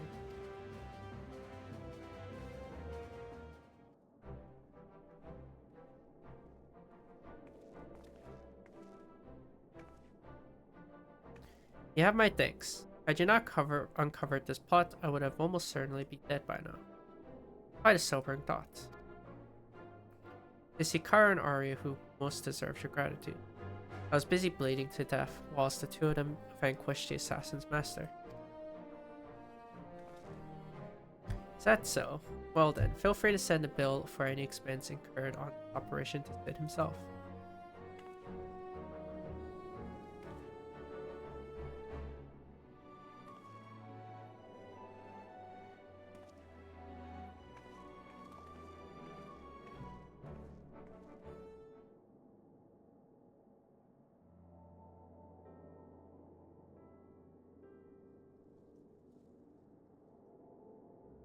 Lambert's death, so too will his cabal of assassins cease to plague us.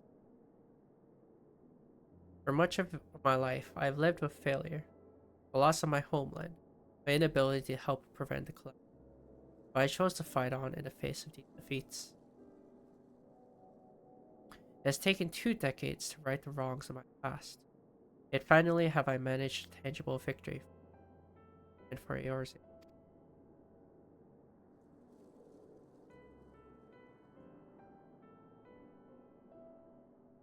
You have made this possible.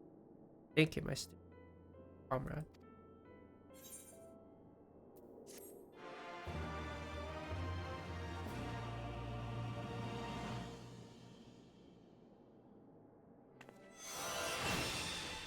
Teaching of your mentor. This concludes the Red Mage quest for Final Fantasy IV Heaven's Ward. In order to undertake the next series of quests, you complete the main quest, The Far Edge of Fate. Once you have done so, the next Red Mage quest will be available for Frontier.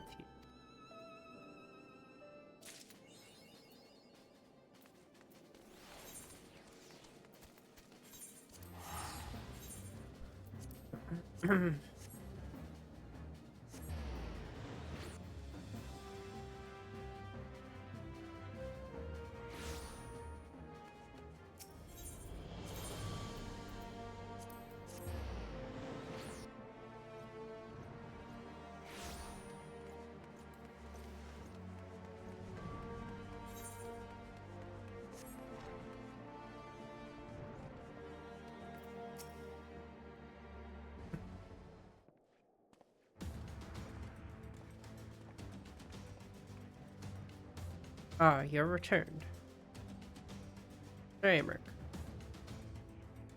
I'm pleased to see that your recovery proceeds apace. May I introduce Y'shtola, a fellow scion of the 7th Dawn, and Archon of Charlene. My lord, pray excuse me for foregoing due pleasantry, but we seek your counsel regarding the etheric ram. Though we now possess the knowledge to build such a device, we yet lack an appropriate source of energy with which to build ours. We believe, however, that the Ishgard may possess a solution to our problem. You need not apologize, my lady. Full eager am I to learn of your progress. Please tell me of this energy source that you believe we possess.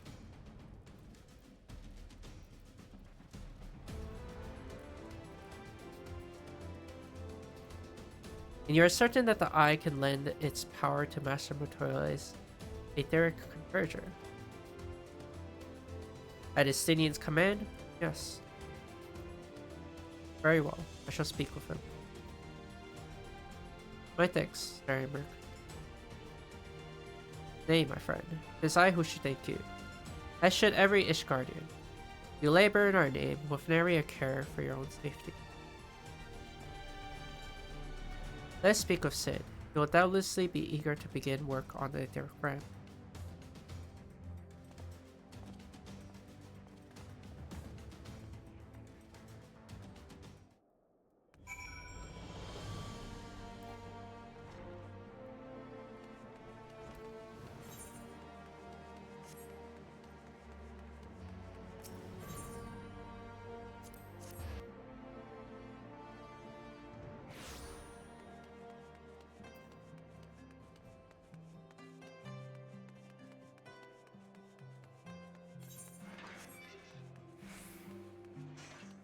They're really far end of the. Has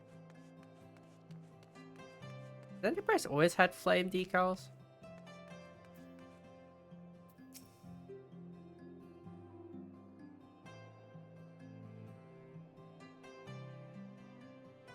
That's new.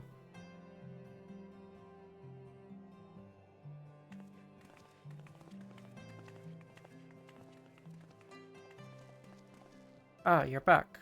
Your preliminary work on the Enterprise is more or less finished.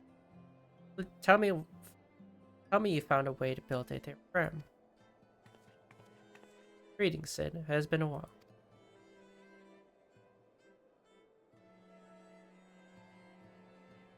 This tome contains the fruits of my former master's research on a device known as an etheric converger. Our ram should operate on the self-same principle.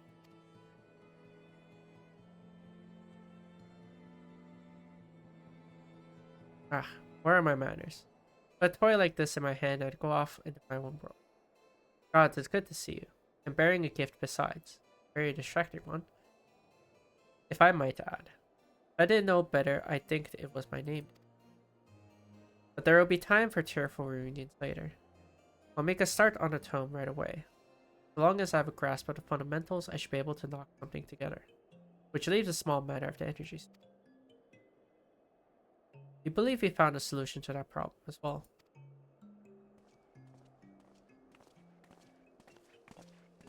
Pray forgive us our lateness.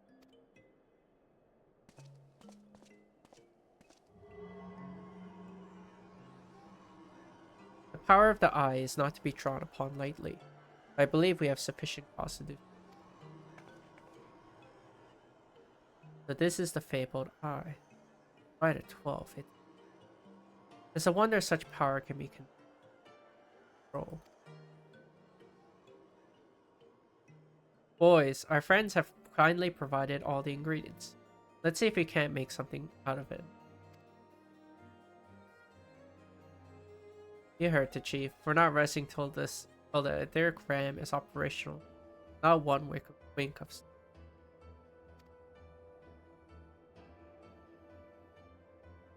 Mumble mumble. Art chocobo.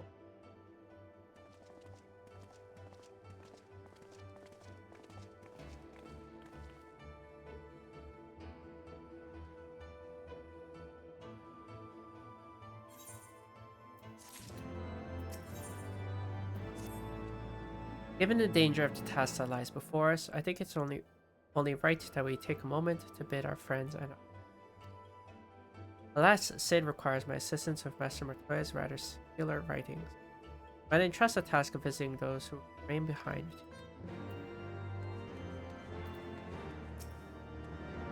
So the hour is nigh. Would that I could join you in the coming battle. My wounds, I fear. Well, with my wounds, I fear I would only be a burden to you. In consorting with the Asians and availing himself of primal powers, my father made himself an enemy of all that is good and right in the world. Do whatever you must to end his madness. May the Fury watch over you. Measure your wings to bear us to the final battle. I must admit there is poetry to it. I know not of the Archbishop and his knights, save that which you have told me. But if they truly possess the power of primals and the secrets of Oz's law, they are dangerous foes indeed. Must spare no preparation.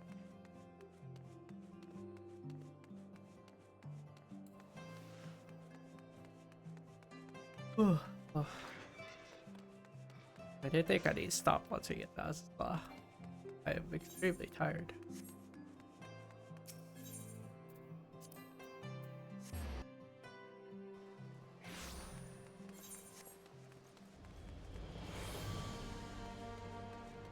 I thought I would be able to finish 2.0 by now, but damn this. This is it then. Go well, my friend. I shall pray to the Fury for your preservation.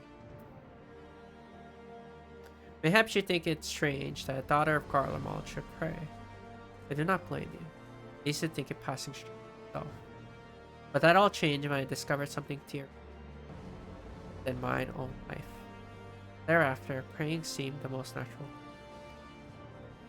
Prayers are born of heartfelt faith.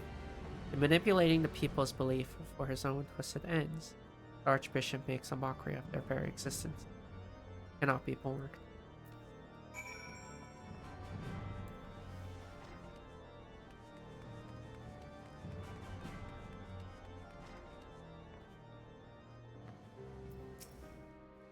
You're off to face the Archbishop. Please be careful and watch over the others, will you? We've lost too many friends as it. Some may yet return to us, but I couldn't bear to lose. I just couldn't. I realize it's asking a lot, but you're the strongest person I know, and I don't think there's anything you can't achieve if you put your mind to it. So please, whatever else happens, keep everyone safe.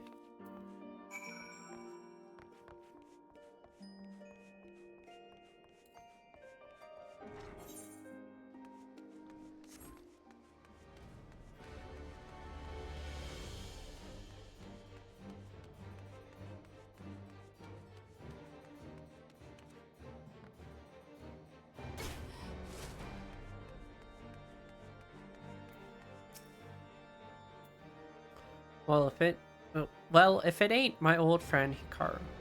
Off to face the Archbishop and his cronies, is it?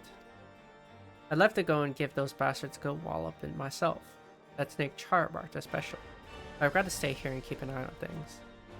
With Archbishop's gone, some of the poor folk might get in their heads to do something stupid like storming the pillars.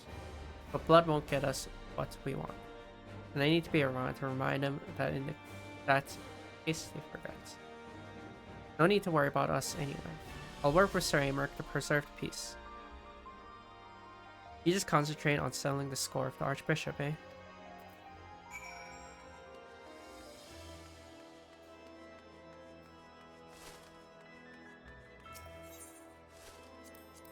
I was gonna ask why we're not talking with Edmund. This makes sense. Welcome, Mr. Saskari. Shall I show you inside? Back to it. Fine.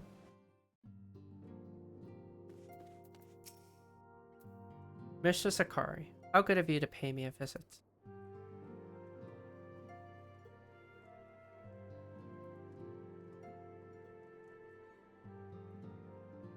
It feels as if it were only yesterday when first we met here. You came to us as a fugitive seeking asylum, and now you bear the hopes of our nation upon your shoulders.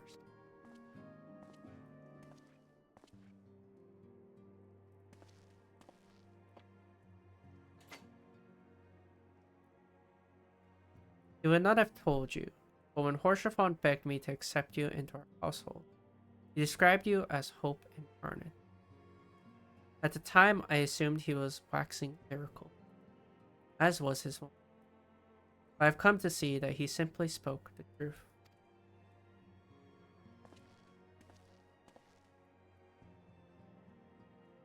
You are hope, a shining beacon that shall guide the people of Ishgard through the raging storm.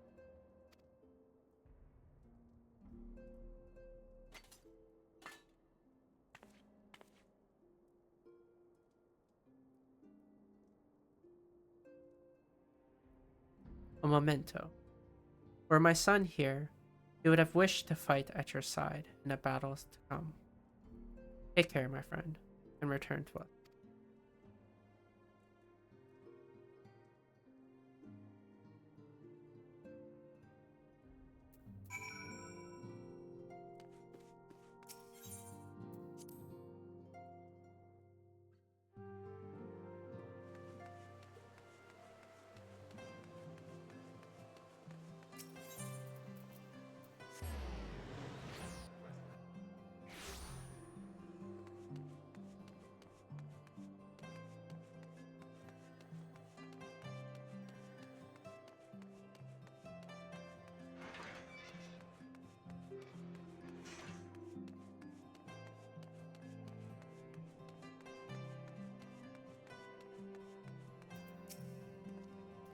Count Edmund to bequeath to you Lord Horsham Shield.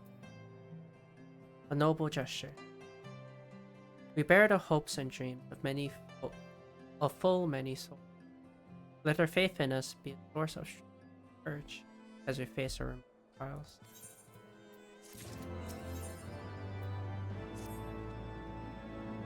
Work on the Enterprise is nearly complete. Let Lishtola know.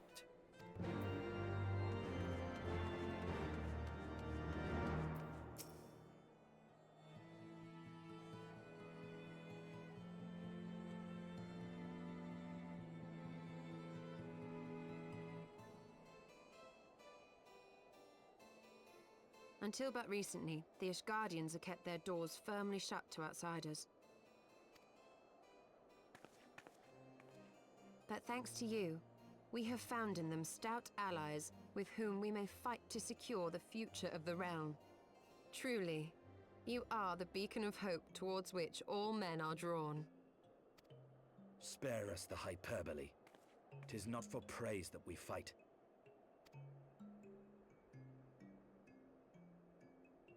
Oh? In light of all we have achieved, I felt it only meet to express my gratitude.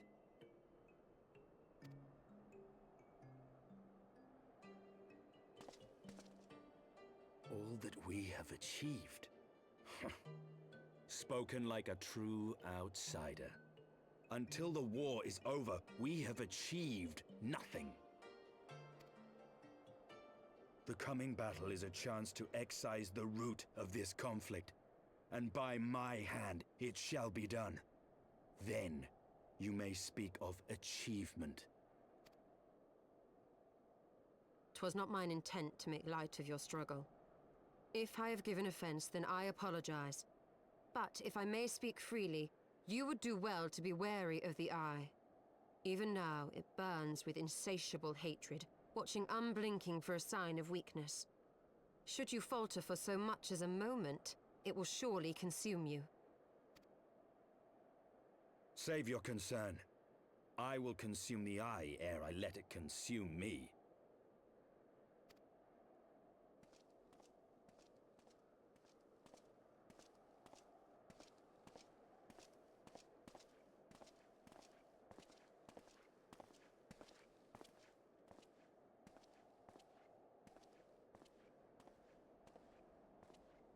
"12 be praised, thou hast not yet set forth.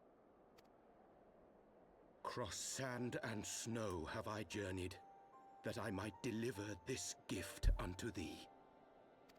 White Auracite. But whence did it come? To mine amazement, it lay hid amongst Moonbreeder's last effects. 'Twas but blind chance or providence that I did hap to spy it. Let no man claim that my late friend e'er erred for lack of foresight. In the place whither thou goest, servants of darkness do lie in wait. Pray, give unto me thy pledge that thou wilt strike them down and avenge our fallen comrade.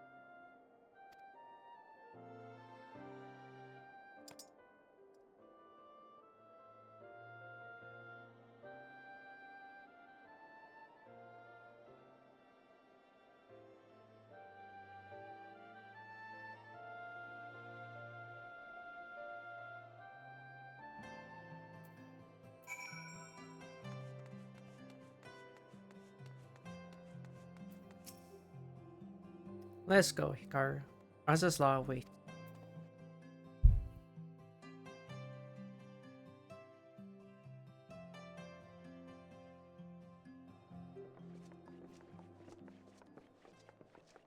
Ah, excellent timing.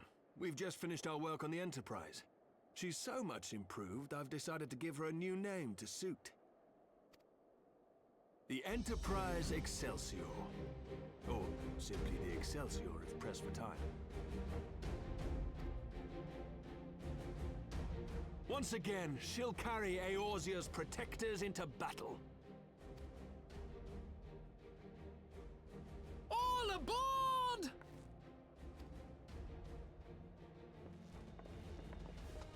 I can do no more than see you off with prayers for your safety and success.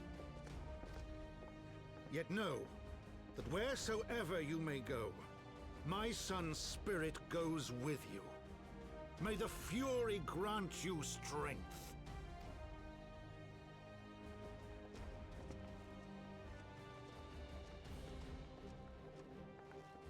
Return to us, all of you.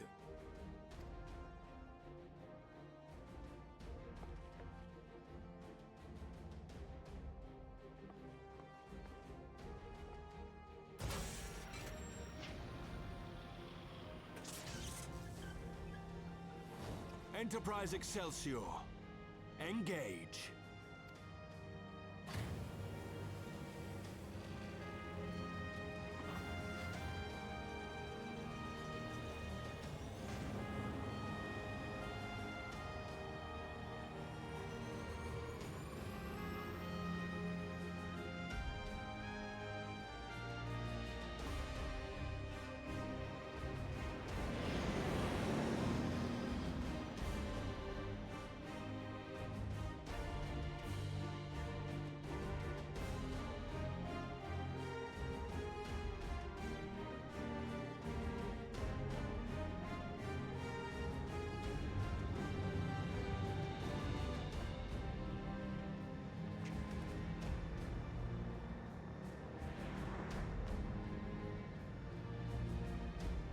This is it! Get ready!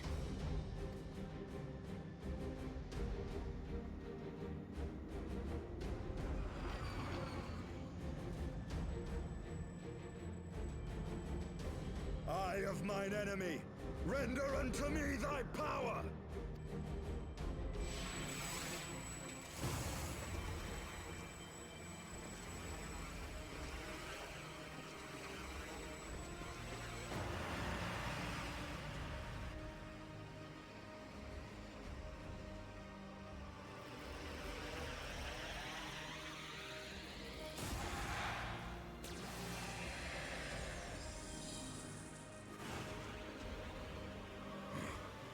No, you will not claim me.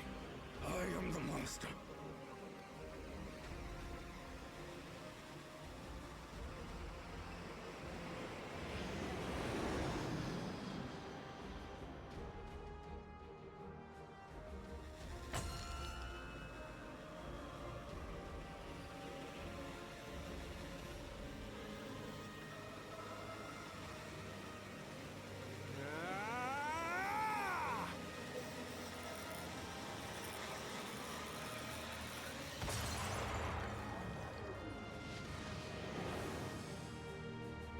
We're through!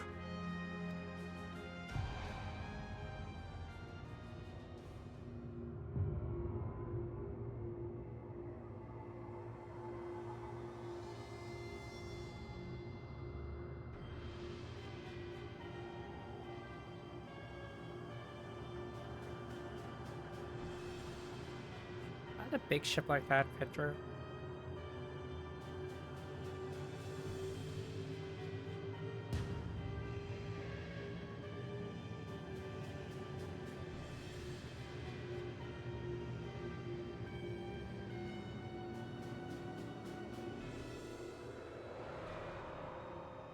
Chief, we've got an Imperial battleship on our tail, and it's bleeding massive.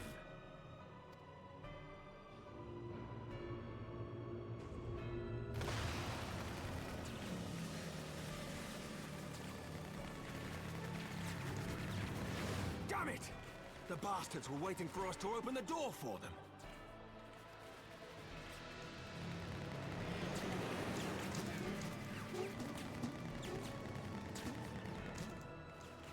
I'm gonna try to shake them. Hang on to something.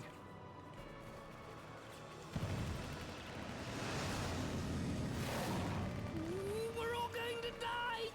Tataru!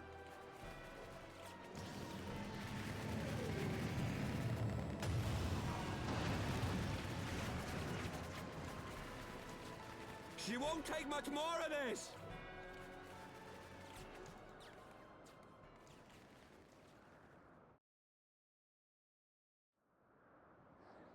The time is come to use Hydaelyn's gift.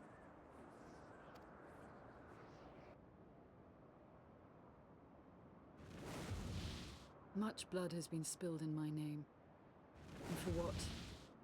For a false cause that I created for want of the warmth of companionship. Saint Shiva, pray Svelga. Pray forgive this fool. But even now, I cannot let go of my dream. My dream of a tomorrow in which no child need freeze alone in the snow.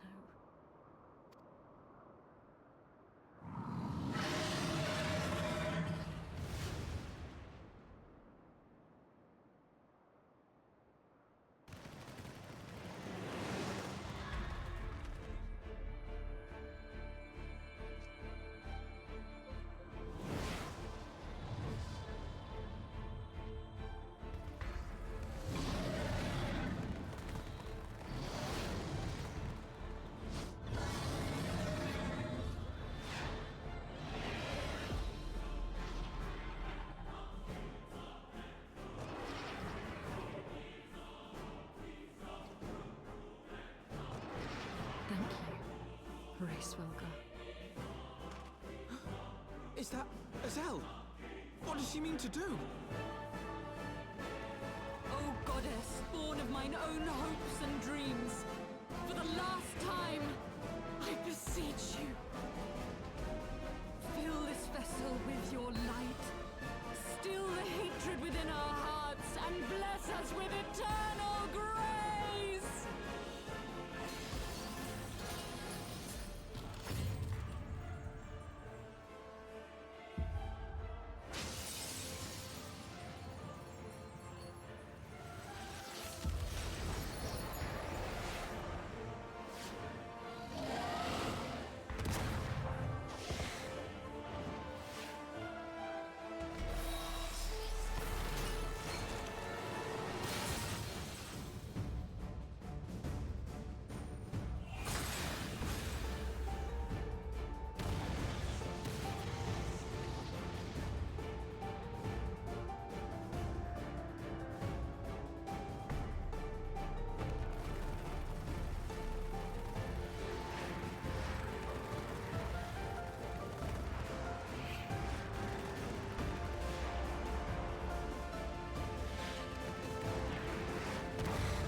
Farewell, warrior of light.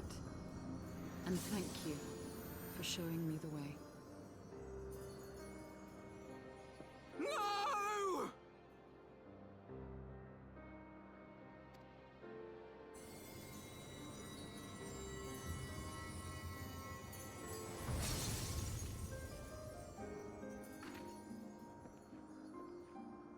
This ether. It was a crystal of light.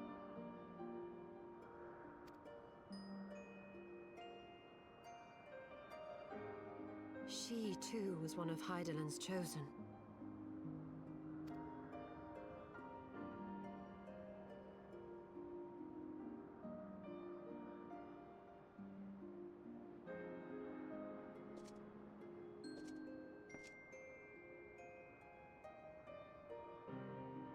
Fare you well, my lady.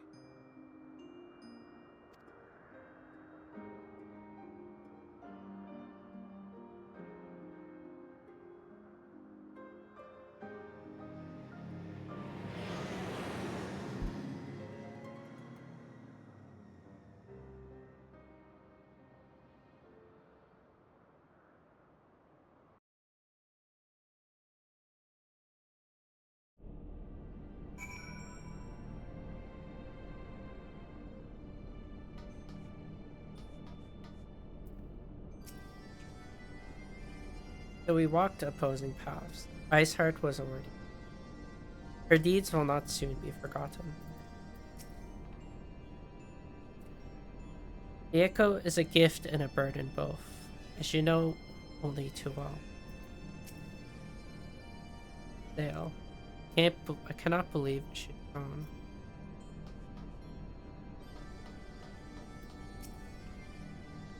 I wasn't afraid, not in the least. Pardon? What smell?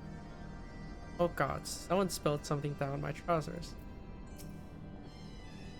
Taking on an Imperial battleship by herself. Primal or no, that took some courage.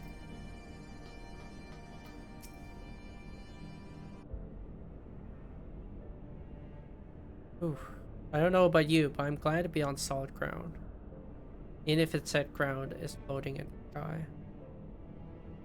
When that Imperial battleship appeared, I honestly thought we were finished. And we would have been, had your friend not arrived when she did. 12 grant her mercy. Brief though our time together was, Azale was a true friend. A gentle soul who fought for her beliefs. She would have made a fine scion. What is a scion but one who fights for our own cause? Our hope survived thanks to her sacrifice. Let that be enough. Yet I cannot help but wonder, how came she to know of our presence? From Priest Vulgar, you will have felt my channeling of the Eye's power. It would seem they were able to make peace with one another indeed. She gave her life because she believed in it. We owe it to her to see our mission through.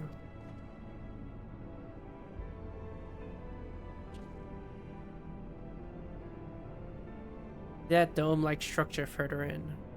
Let's make our way there.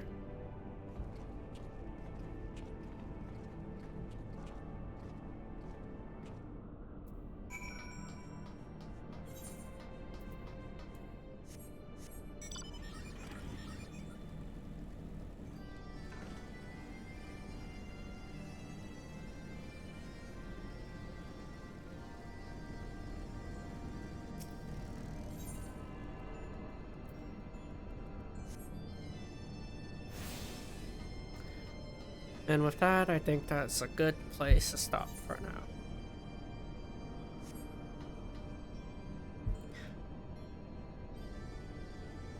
Once again, nothing. But in a sense, it's, I wouldn't say happy ending is the right word. But it's nice closure. Because last we left off with her was she was in disbelief of what Shiva, and that was a manifestation thoughts rather than summoning of actual primal.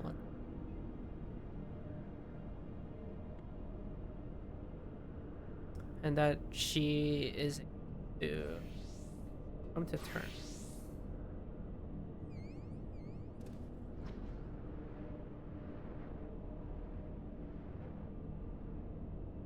Is her character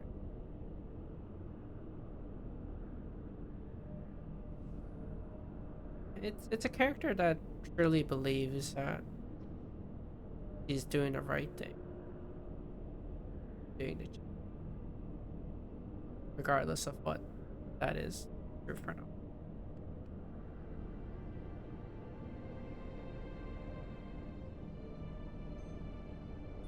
And her final realization